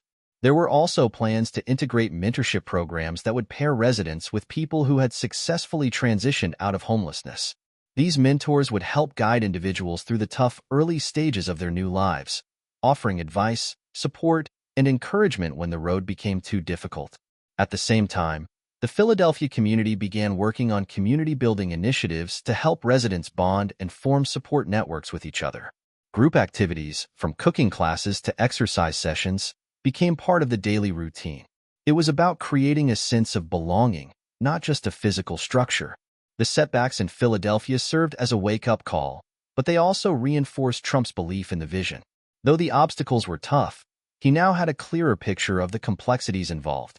He wasn't just solving a housing crisis. He was tackling a deeper societal issue that would require continuous, evolving support. Trump's belief in the program remained unshaken. He made another public speech, reiterating his commitment to the project and sharing the struggles of Lisa as part of a broader message. True change doesn't happen overnight. "We've faced challenges," Trump admitted in the speech. "But that's what makes us stronger. Lisa is just one of many who will find their way. We're committed to helping them every step of the way. This is not a quick fix. This is a new path forward, and we will continue to work hard every day until every person in our communities has the opportunity to rebuild their life." The media, once full of skepticism, began to shift in tone. As they reported on the adjustments to the program and the steps being taken to improve mental health support, they saw that the initiative was committed to real change, not just quick headlines. Trump knew that the road ahead was filled with more obstacles, but this time, the focus was not just on building homes. It was about creating an ecosystem of care, support, and opportunity. And as the first self-sustaining community took shape, he couldn't help but feel a renewed sense of hope. Trump, usually unflappable in the face of adversity, began to feel the weight of the situation. The pressure from political opponents, the increasing pushback from local governments, and the emotional toll of seeing so many people still in pain began to take its toll on him. There were moments when he found himself questioning whether he had underestimated the scope of the problem. One morning, Trump visited the Philadelphia community again. It had been several months since Lisa had disappeared, and though the community was showing signs of improvement, the atmosphere still felt tense. The residents, while working hard to rebuild their lives, seemed to be carrying a heavy burden. Many of them were still battling addiction, depression, and a sense of alienation. Trump walked through the grounds, meeting with staff and residents, but his mind kept drifting back to Lisa. What had happened to her? Had she found her way back to the streets, or was she struggling to regain control over her life?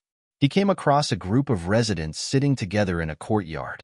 One of them, a young man named Jacob, caught his eye. Jacob had been one of the first to join the program, and Trump had seen him excitedly begin his job training in the early days of the initiative. But today, Jacob's face seemed different, distant, as though he had given up. Trump approached him. "Hey, Jacob," Trump said, offering a smile. "How's everything going?" Jacob hesitated before responding. "It's tough, Mr. Trump. Really tough. Trump sat down beside him. Tell me about it. What's going on? Jacob ran a hand through his hair. I don't know. It's just, sometimes, it feels like I'm fighting a battle I can't win. I've been sober for months now, but every day feels like a struggle. I don't know if I'm strong enough to keep going. Trump listened quietly, his heart heavy. He had expected moments like this, but hearing them firsthand was different.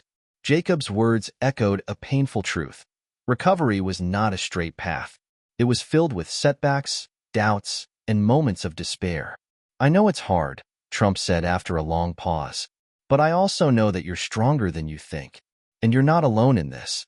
We're all in this together, okay? Jacob nodded, but the sadness in his eyes remained. Trump stood up, offering a hand to help him to his feet. We're going to make it work, Trump said, his voice firm. We'll keep fighting, and we'll figure this out.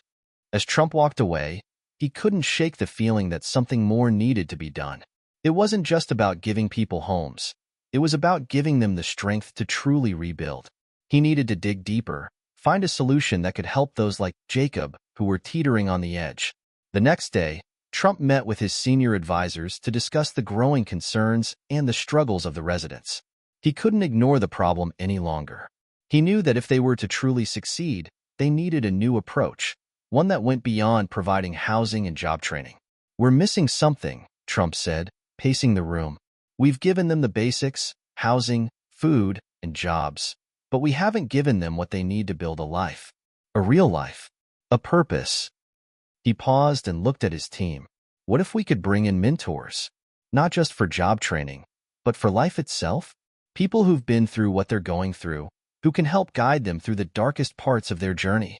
His advisor, Sarah, looked thoughtful. That's an interesting idea. Someone who's walked the same path. Someone who can offer more than just advice, but empathy. It might be the missing piece. Trump's mind was already racing. Yes, exactly. We need people who understand. Not just professionals with degrees, but people who've truly been there. We'll bring in former homeless individuals who've rebuilt their lives, and they'll help others do the same. The idea was bold, but Trump was convinced it was the right one. Within weeks, his team began reaching out to individuals who had successfully transitioned out of homelessness, asking them to become mentors in the communities. These mentors would live alongside the residents, offering guidance, sharing their experiences, and being there during the toughest moments. It was a risk, but Trump knew that sometimes the most powerful change came from those who had lived through the pain and had come out the other side. They understood the complexities of recovery in a way that no therapist or counselor could. As the program began to take shape, the results were immediate. Residents began to open up in ways they hadn't before, sharing their struggles with the mentors who had once walked in their shoes. The relationships that formed were built on mutual respect and understanding. People were starting to believe that they could rebuild their lives, not just because they had been given a house or a job, but because they had a support system that truly understood them. Jacob, who had been so uncertain just weeks before, began to show signs of improvement. With the guidance of his mentor, a man named Thomas who had been homeless for over a decade before turning his life around, Jacob began to take small steps forward. He started attending group therapy sessions more regularly, and he even began volunteering to help others in the community. As the weeks passed, Trump saw the results of the changes firsthand. The residents, once lost and uncertain, were beginning to form a sense of community. They were no longer just survivors of homelessness. They were people rebuilding their lives, together. The atmosphere in the community changed. There was laughter, camaraderie, and, most importantly, hope. For Trump, the progress was both gratifying and humbling.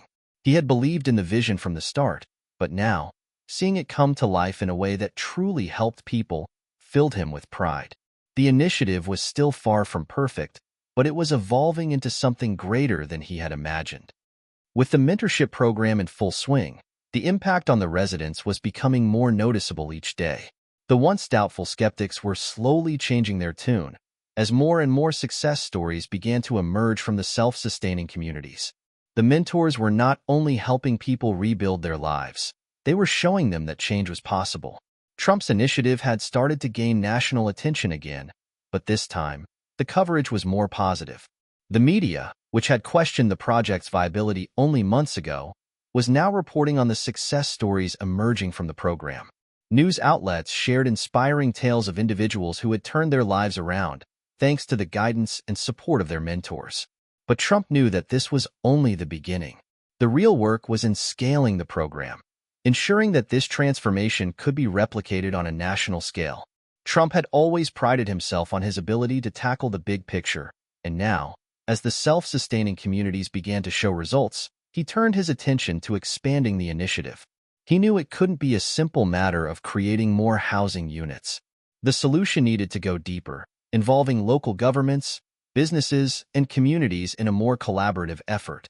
He needed the support of people who were willing to take a chance on something bigger than just a shelter for the homeless. It was about creating long-term, sustainable change. At a strategy meeting with his team, Trump laid out his plan. "We've seen success here," he said, "but we need to take it to the next level. We can't just keep this to one city. We need to partner with local businesses to create job training programs, involve nonprofits, and make sure the private sector is a part of this solution. This isn't just about government money. This is about everyone coming together to fix a problem we've let go on for too long." Sarah, one of his closest advisors, nodded. "It's a huge undertaking, but if we can show how effective the model is in one city, we'll have more cities on board. We need to have a clear plan for what this will look like when scaled up." Trump leaned forward. "That's what we'll do.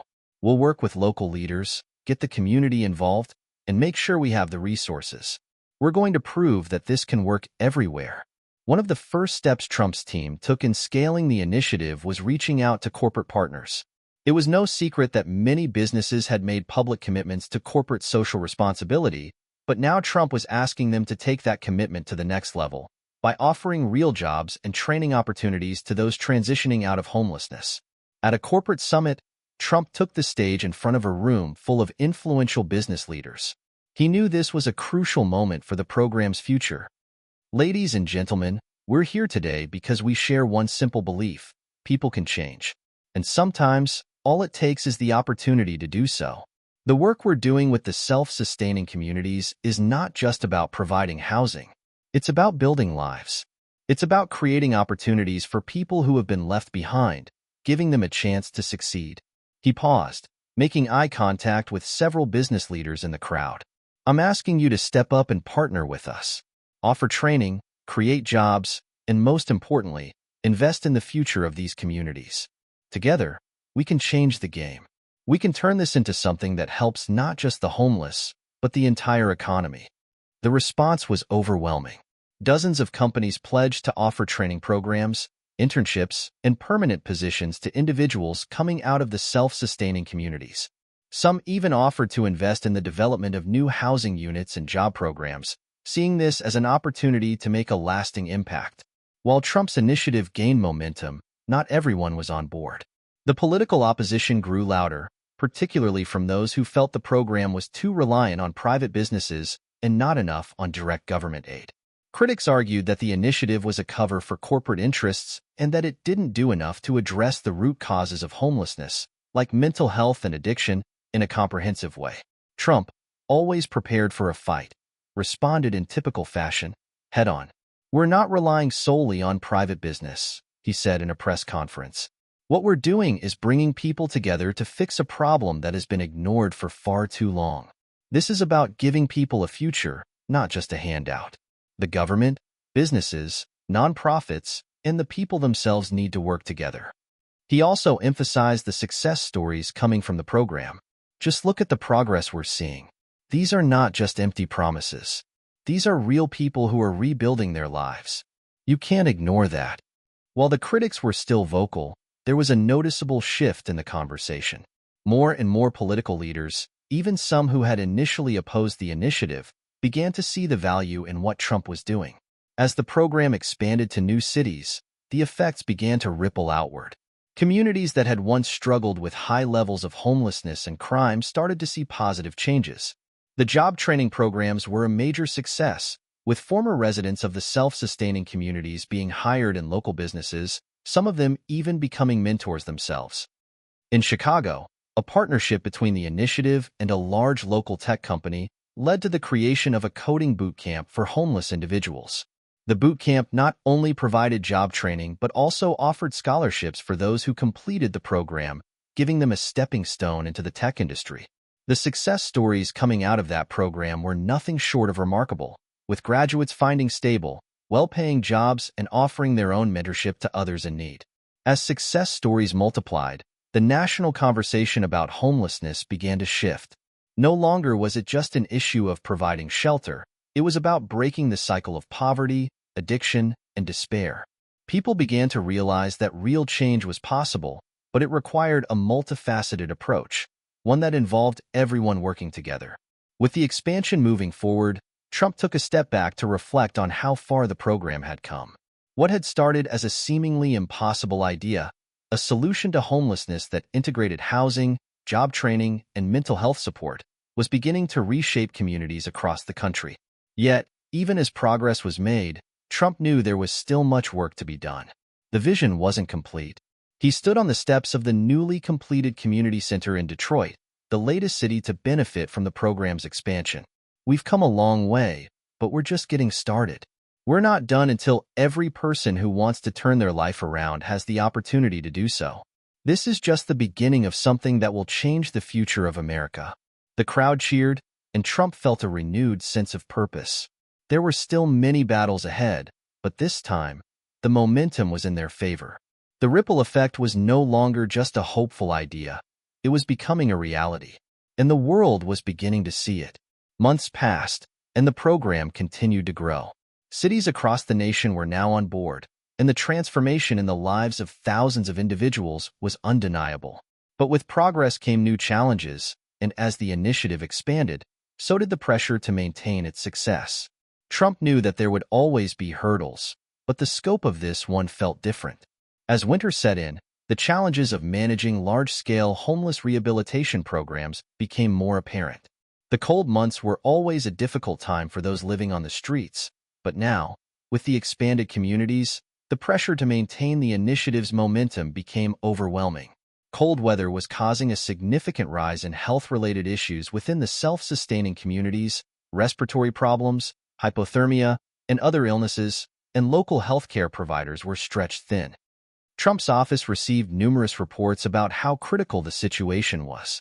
The mentoring program, job opportunities, and housing were all still moving forward, but there was an urgent need for additional resources to help combat the seasonal health crises.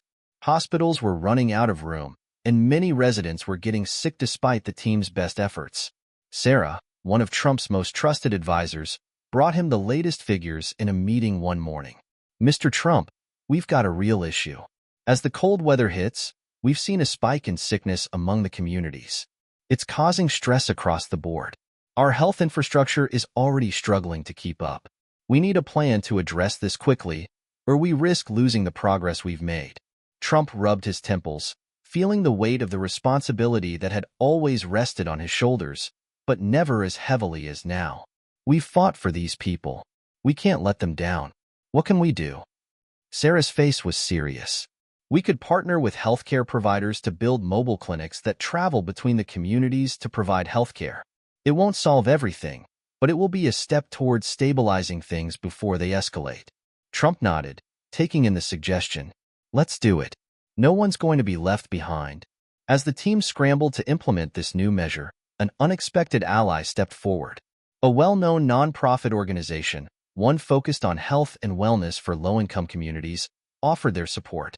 The group had been closely following the success of Trump's initiative and had been quietly considering ways they could assist. "They have the resources, the medical teams, and the infrastructure to act fast," Sarah said after a phone call with the nonprofit's representatives. "They want to join forces with us to address the health crisis before it worsens. It's exactly what we need." Trump was impressed by the organization's willingness to step in and provide aid. "Great. Get the contracts lined up. We'll make sure they have everything they need. No more delays." With the new partnership, the mobile clinics were soon operational, traveling from one self-sustaining community to the next, providing vaccinations, checkups, and emergency care. It was a sign that even in the most difficult moments, the collaborative nature of the initiative could pull through. But even with the healthcare support in place, Trump couldn't shake the feeling that something more needed to be done. The deeper issues, addiction, mental health struggles, and a sense of hopelessness, were still there, simmering beneath the surface. That evening, as he toured another community in New York, he stopped at one of the mobile clinics to speak with the residents. The line was long, but as he approached, a woman in her mid-30s caught his attention. She was standing apart from the crowd, sitting on a bench, her head down, staring at the ground. Trump approached her cautiously, his instinct telling him that something was wrong. "Hello," he said, trying to keep his voice warm. "I'm Donald Trump. I'm here to check on the program and make sure everything is going well." The woman looked up, her face weary and filled with a deep sadness. "I'm Michelle," she said quietly, not quite meeting his eyes. "I don't know if it's going well or not. I don't even know where I'm supposed to go from here." Trump sat down beside her. "Tell me what's going on. What's happening?" Michelle sighed deeply. "I've been sober for a few months now, and I'm here trying to get my life back together. But it's not enough. I feel like I'm just going through the motions. Every day is the same, and I don't feel like I'm really moving forward. I've been here for weeks now, and I'm just stuck." Trump felt a lump form in his throat. He had heard stories like this before, but hearing them firsthand, seeing the pain in her eyes, made it all the more real. "I understand. This isn't easy. It's a long road, but you're here and you're fighting. That counts for something." Michelle shook her head. "I don't know if I'm strong enough to keep going."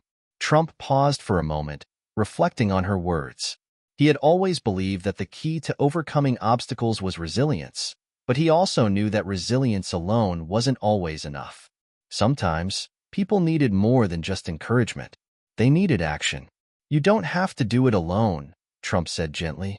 "That's what this whole program is about. We're all in this together. Let us help you. We'll figure out what you need. We'll find a way to move forward." Michelle looked up at him, her eyes filled with a mixture of hope and skepticism. For the first time in a long while, she seemed to believe that maybe, just maybe, there was a way out. The following week, Trump returned to the community with a renewed sense of purpose. The mobile clinics were making a difference, but there was a deeper need to address the emotional and psychological toll that homelessness had on people. It wasn't just about providing health care. It was about providing the tools for people to rebuild their mental and emotional strength. Trump called a meeting with his team, and together, they brainstormed new initiatives that could be added to the program.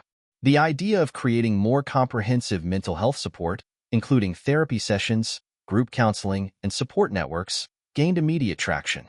They would bring in more therapists, life coaches, and social workers, people who could guide the residents through the emotional weight of rebuilding their lives. The program, once focused mainly on housing and job training, was now transforming into a holistic approach, one that acknowledged the importance of mental health, community support, and long-term stability.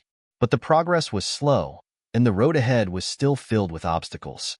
Yet, Trump felt a growing sense of optimism. He could see the change happening, even if it wasn't always visible to everyone. He had heard Michelle's words, and they resonated with him in a way that nothing else had. This wasn't just about policy or politics. It was about people. It was about lives. And as the days went by, Trump became more and more convinced that this program was more than just a chance to combat homelessness. It was a chance to transform lives, and that, in the end, was what would truly change the world. As the initiative continued to gain momentum, the excitement around it was palpable. New cities joined the program, and more businesses and organizations came on board. But with success came the challenge of managing the rapid growth. Trump knew that to ensure the long-term sustainability of the project, they had to tackle the growing pains head-on. The scaling-up process wasn't as smooth as Trump had hoped. While many communities embraced the changes, others faced logistical difficulties in implementing the program's comprehensive approach. For some, there were issues with the speed at which housing units could be built. For others, coordinating with local governments and businesses proved to be a challenge. The initiative was ambitious, and it was becoming clear that, while the program had the potential to help thousands, it wasn't going to be an overnight fix. Trump sat in his office one afternoon, his mind racing. The new reports from various cities painted a picture of progress, but it was evident that some parts of the initiative weren't working as smoothly as he had envisioned. We're seeing some resistance, Sarah reported, as she went over the latest updates. Some cities are struggling with the scale of the program. There are delays in construction, and in certain places, local governments aren't moving quickly enough to provide the resources we need. It's starting to create tension, especially with businesses that have already invested heavily. Trump rubbed his chin thoughtfully. This is the big test, he said, his voice low. We've got to adapt. These cities need to understand that this isn't just a program, it's a movement. They can't just sit back and wait for things to happen. They need to take ownership. To tackle the resistance, Trump came up with a new approach. It was time for more direct involvement from the top.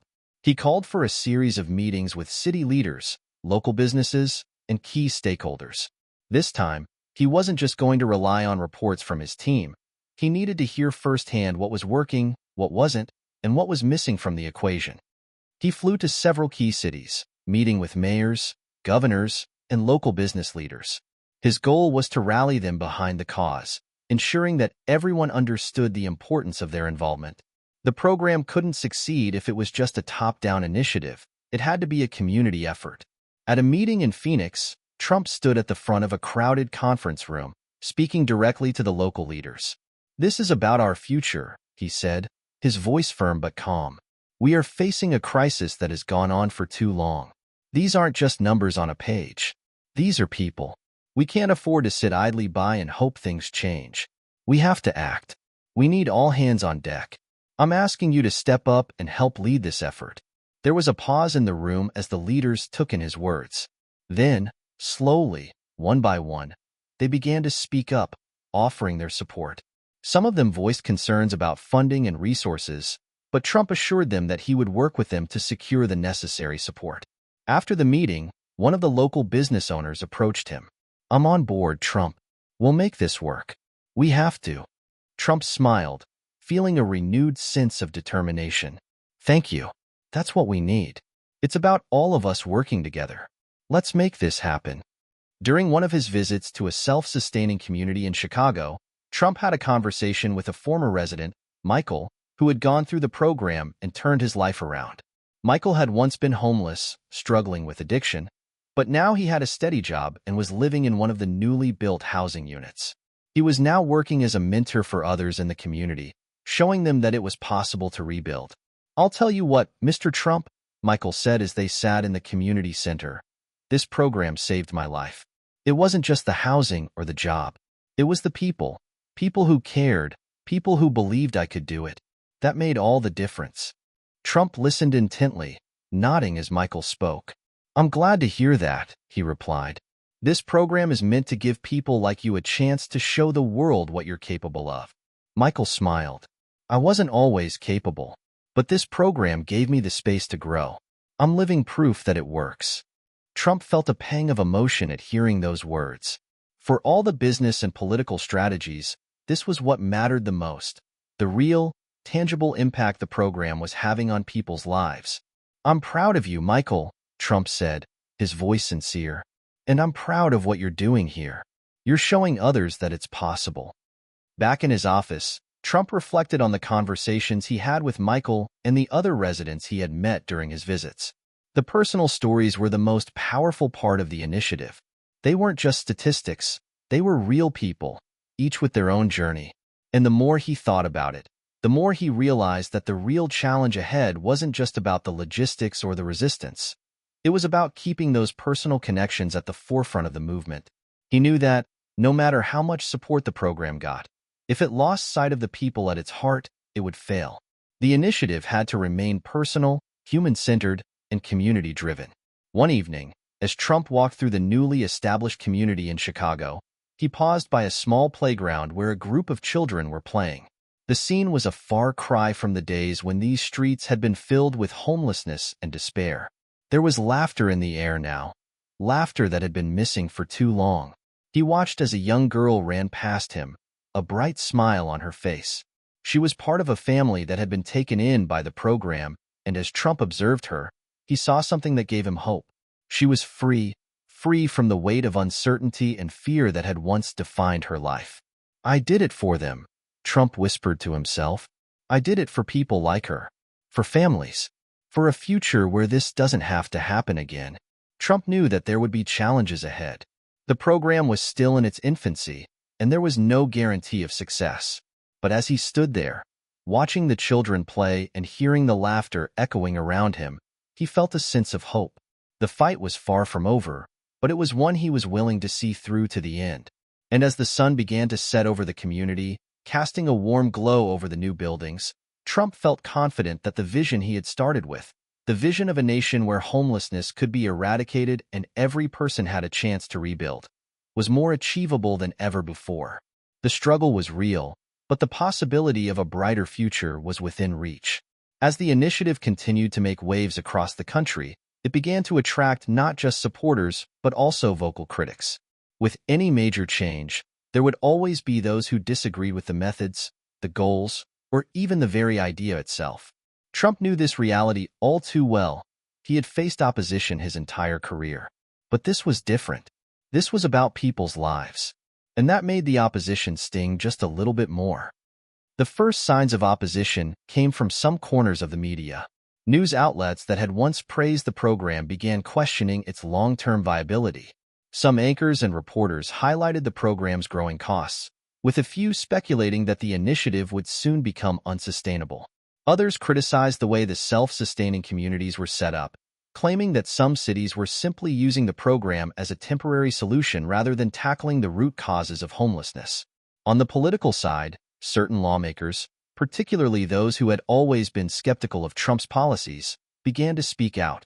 They argued that the program was too costly, that it relied too heavily on private-public partnerships, and that it did not do enough to address the systemic issues of addiction, mental health, and unemployment.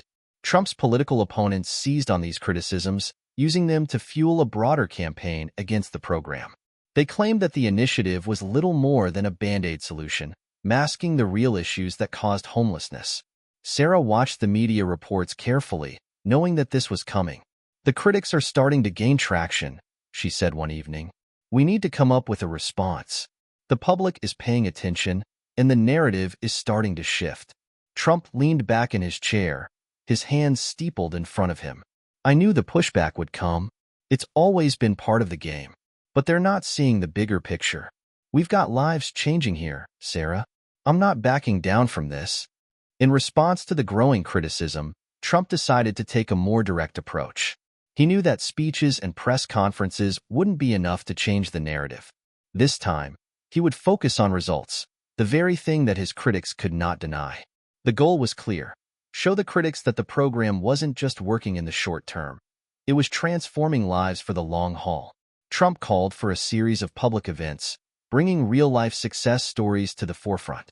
He arranged for former homeless individuals who had rebuilt their lives to speak at rallies and town halls. These were the people whose lives had been changed by the program, and their stories would serve as a powerful rebuttal to those who claimed the initiative wasn't effective. One of the key speakers at these events was Michael, the man Trump had met earlier, who had turned his life around through the program.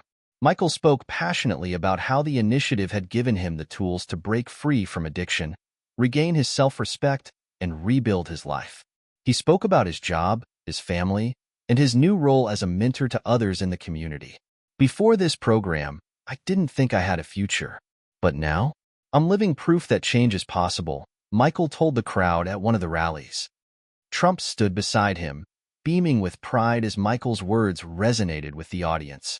He knew that these personal stories would have a far greater impact than any political debate. This was real. This was tangible. Despite the success of the rallies and public events, the political fallout continued.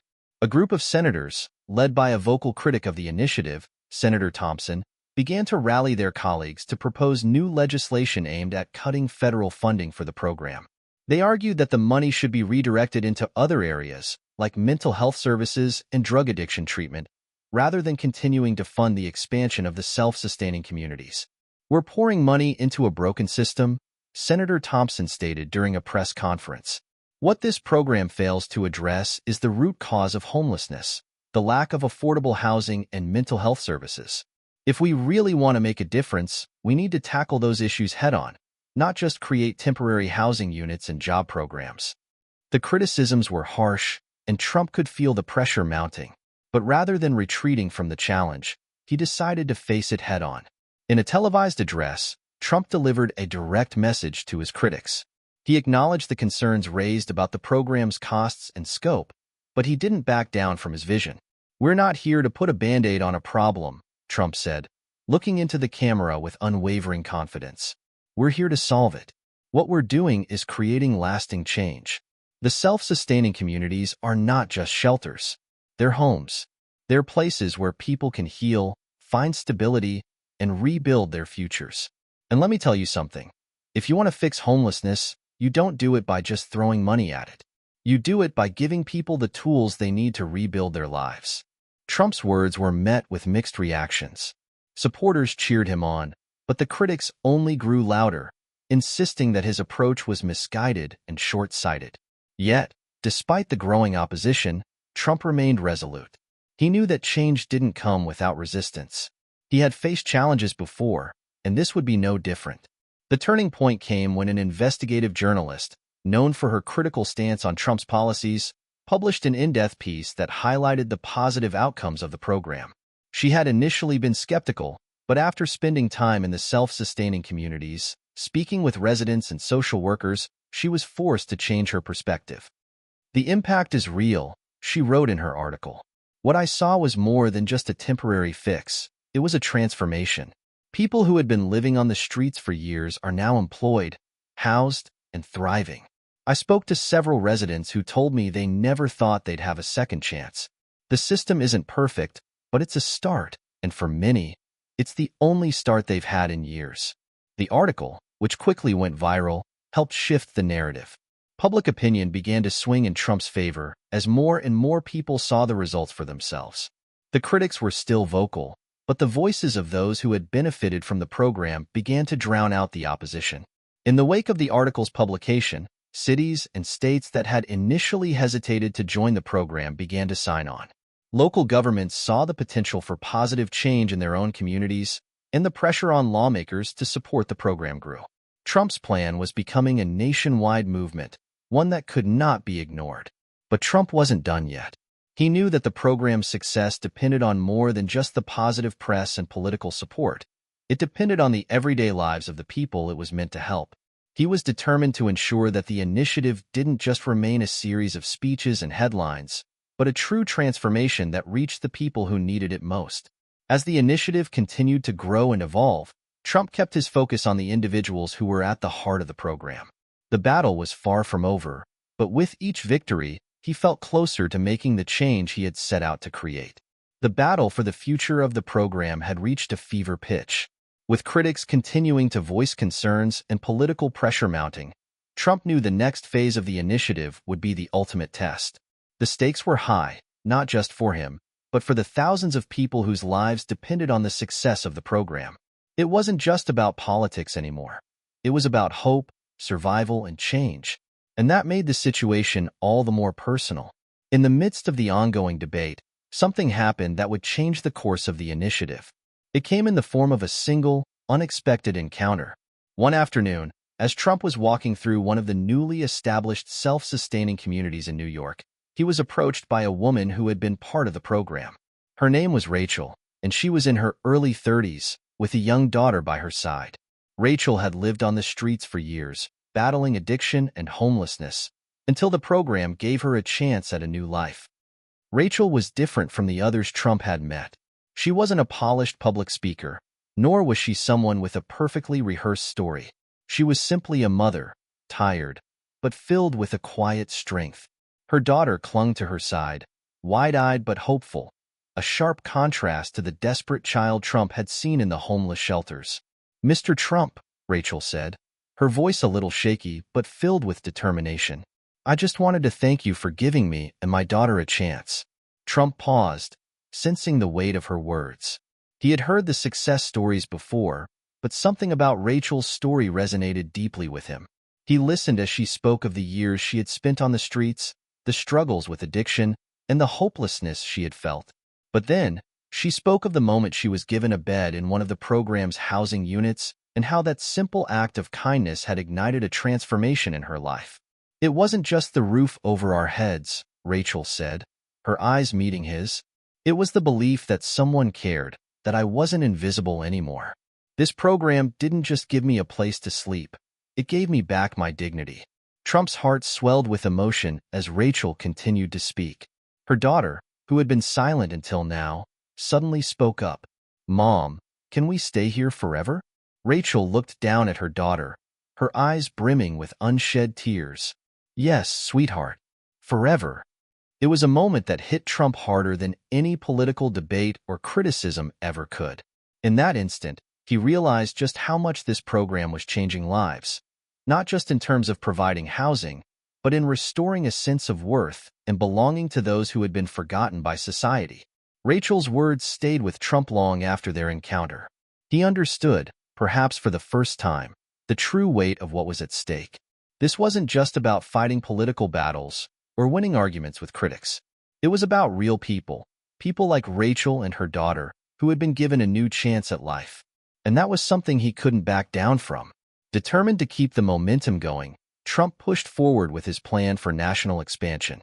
He knew it wouldn't be easy, but he also knew that the success stories, like Rachel's, were more powerful than any criticism he could face. It was time to turn the tide and prove that the program was not only effective but necessary.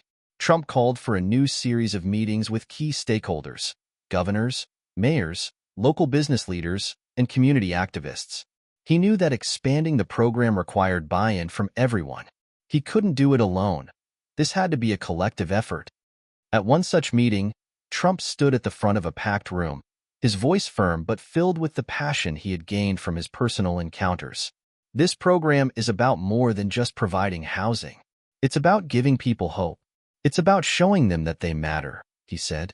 We've already seen the difference it's making in communities across the country, but we need to expand it. We need to bring this opportunity to every corner of this nation. The room was quiet for a moment, the weight of his words settling in. Then, one by one, the leaders in the room began to speak up. Some voiced concerns about the costs and logistics, but many others pledged their support, acknowledging the importance of the program and the real impact it was having on individuals and families. In the weeks that followed, Trump's efforts to expand the program gained traction. More cities signed on, and the program began to spread across state lines. Some of the most resistant areas, once firmly against the initiative, began to come around as the success stories grew louder and the positive outcomes became undeniable. At the same time, Trump's personal involvement in the program, his visits to communities, his conversations with residents, and his hands-on approach helped him forge stronger connections with those who had once been homeless. People began to see him not just as a politician or businessman, but as someone who genuinely cared about their future. Sarah, who had been with him every step of the way, saw the transformation happening in real time. "You're changing the conversation, Mr. Trump," she said one evening as they reviewed the latest progress reports. "People are starting to see this initiative for what it really is, an opportunity for real, lasting change." Trump nodded, feeling a sense of satisfaction. "We've still got a long way to go, but we're getting there." As the program's reach expanded, so did the pressure. Trump knew that he was walking a fine line. He had the momentum, but the opposition was far from gone. The critics were still out there, working to undermine the program at every turn. But now, Trump had something they couldn't take away: results. As more families like Rachel's found stability and hope through the program, the resistance began to wane. Politicians who had once been vocal opponents started to soften their stance, realizing that the initiative wasn't just a political ploy. It was a lifeline for those who needed it most. Trump's vision for a nation free of homelessness was no longer a distant dream. It was becoming a reality. Standing at the front of a new community center in Los Angeles, Trump addressed a crowd of residents and supporters. The sun was setting behind him, casting a warm glow over the crowd. It was a symbol of the new beginning that so many had been given. People who had once felt lost, now standing strong in a place of hope. "We're not done yet," Trump said, his voice filled with conviction. "But together, we've made a difference. This is just the beginning." And as he looked out over the crowd, he knew that, despite the struggles, the sacrifices, and the resistance, they had done something remarkable. They had given people like Rachel and her daughter a chance at a new life. As the program expanded across the nation, A quiet yet undeniable shift began to occur in the country's collective consciousness. What had once been a controversial, high-stakes initiative now seemed to be evolving into a movement. A movement that was not only tackling homelessness but inspiring hope for a society where people could stand up, rebuild their lives, and believe in a future they had once thought unattainable.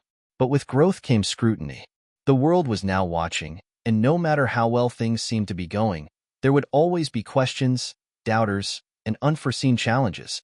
Trump knew this well, but for the first time, the noise felt more like background static. The real impact of the program was in the lives it was changing, the lives that now had a shot at something better. As more cities and states joined the program, the media attention grew exponentially. From local news outlets to international platforms, everyone was eager to report on the program's success, but they also questioned its long-term sustainability.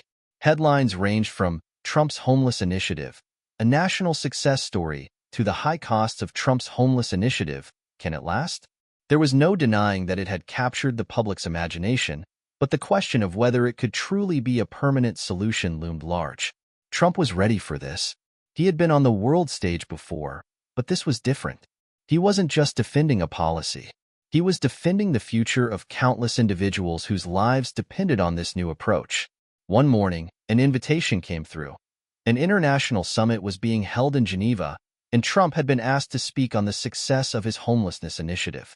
It was a golden opportunity to not only highlight the program's achievements, but also to show the world that his approach was working, and that it could serve as a model for other nations grappling with similar issues.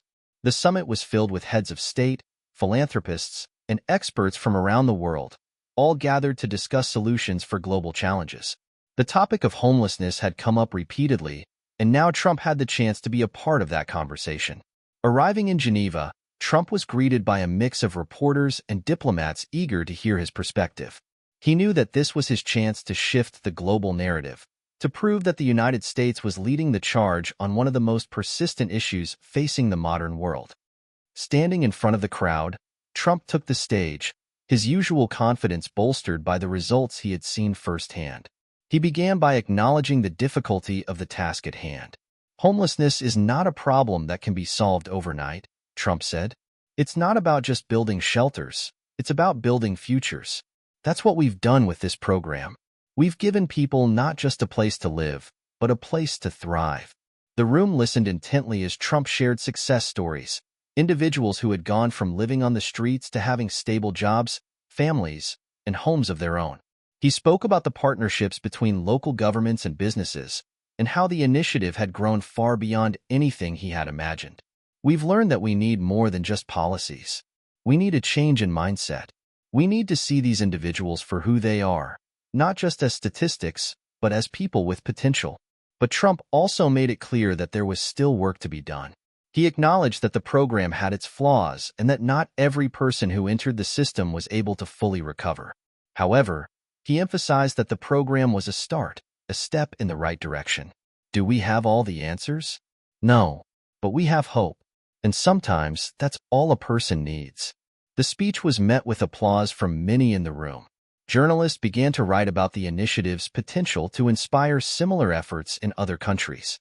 But there were still skeptics, people who questioned whether it was a feasible model for countries with different economic and social conditions. One journalist asked, "Mr. Trump, many countries around the world are facing their own challenges with homelessness. What makes you think that your model can work in places with far fewer resources?" Trump paused for a moment, considering the question. The answer is simple. You don't need endless resources to make a difference. You need a vision. And you need people who are willing to step up and take action. We didn't wait for things to get perfect before we started. We started with what we had, and we made it work. That's how change happens, one person, one community at a time. Trump's speech in Geneva was a turning point. The media buzz surrounding his words didn't fade quickly. It reverberated across news outlets, social media platforms, and even the halls of governments worldwide. Countries from Europe to Asia began to reach out, asking for advice and sharing their own experiences with homelessness. Many were inspired to take a closer look at the approach Trump had pioneered, an approach that went beyond temporary fixes and focused on long-term solutions.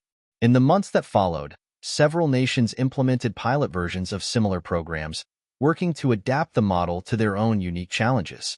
There were successes, setbacks, and adjustments, but the idea had taken root. Back in the United States, the program continued to expand. More communities were adopting the model, and the positive outcomes were undeniable. People who had been living in shelters for years were now living in their own homes, working in stable jobs, and raising their children in safe environments. Trump couldn't deny the pride he felt as he watched the program's impact ripple outwards, changing lives in ways that no one had thought possible. Despite the global recognition, Trump knew the battle wasn't over. As the program grew, so did the complexities of managing such a vast initiative. But he had come to understand that change didn't come easy. It never did. And with the growing support, he felt more determined than ever to ensure that the program continued to thrive. The road ahead was not without challenges. There would be more critics, more obstacles, and more hurdles to overcome.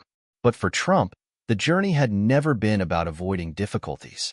It had always been about the possibility of making a real, lasting difference in the world. As he looked ahead, he saw not just a program for the homeless, but a movement that had the power to reshape the way society viewed those who had been left behind. It wasn't just about solving homelessness. It was about creating a future where everyone had a chance. And that future, Trump realized, was just beginning. Hit subscribe and leave a comment with where you're watching from. What do you think the future holds for this movement? How can we all help create lasting change in our communities? Let me know your thoughts. With this chapter, the journey had come full circle. What began as a controversial idea had now grown into a movement that was changing lives, not just in the United States, but across the world. And as the final chapter closed, Trump couldn't help but feel a sense of accomplishment. They had begun the impossible, and now, it was no longer just a vision. It was a reality.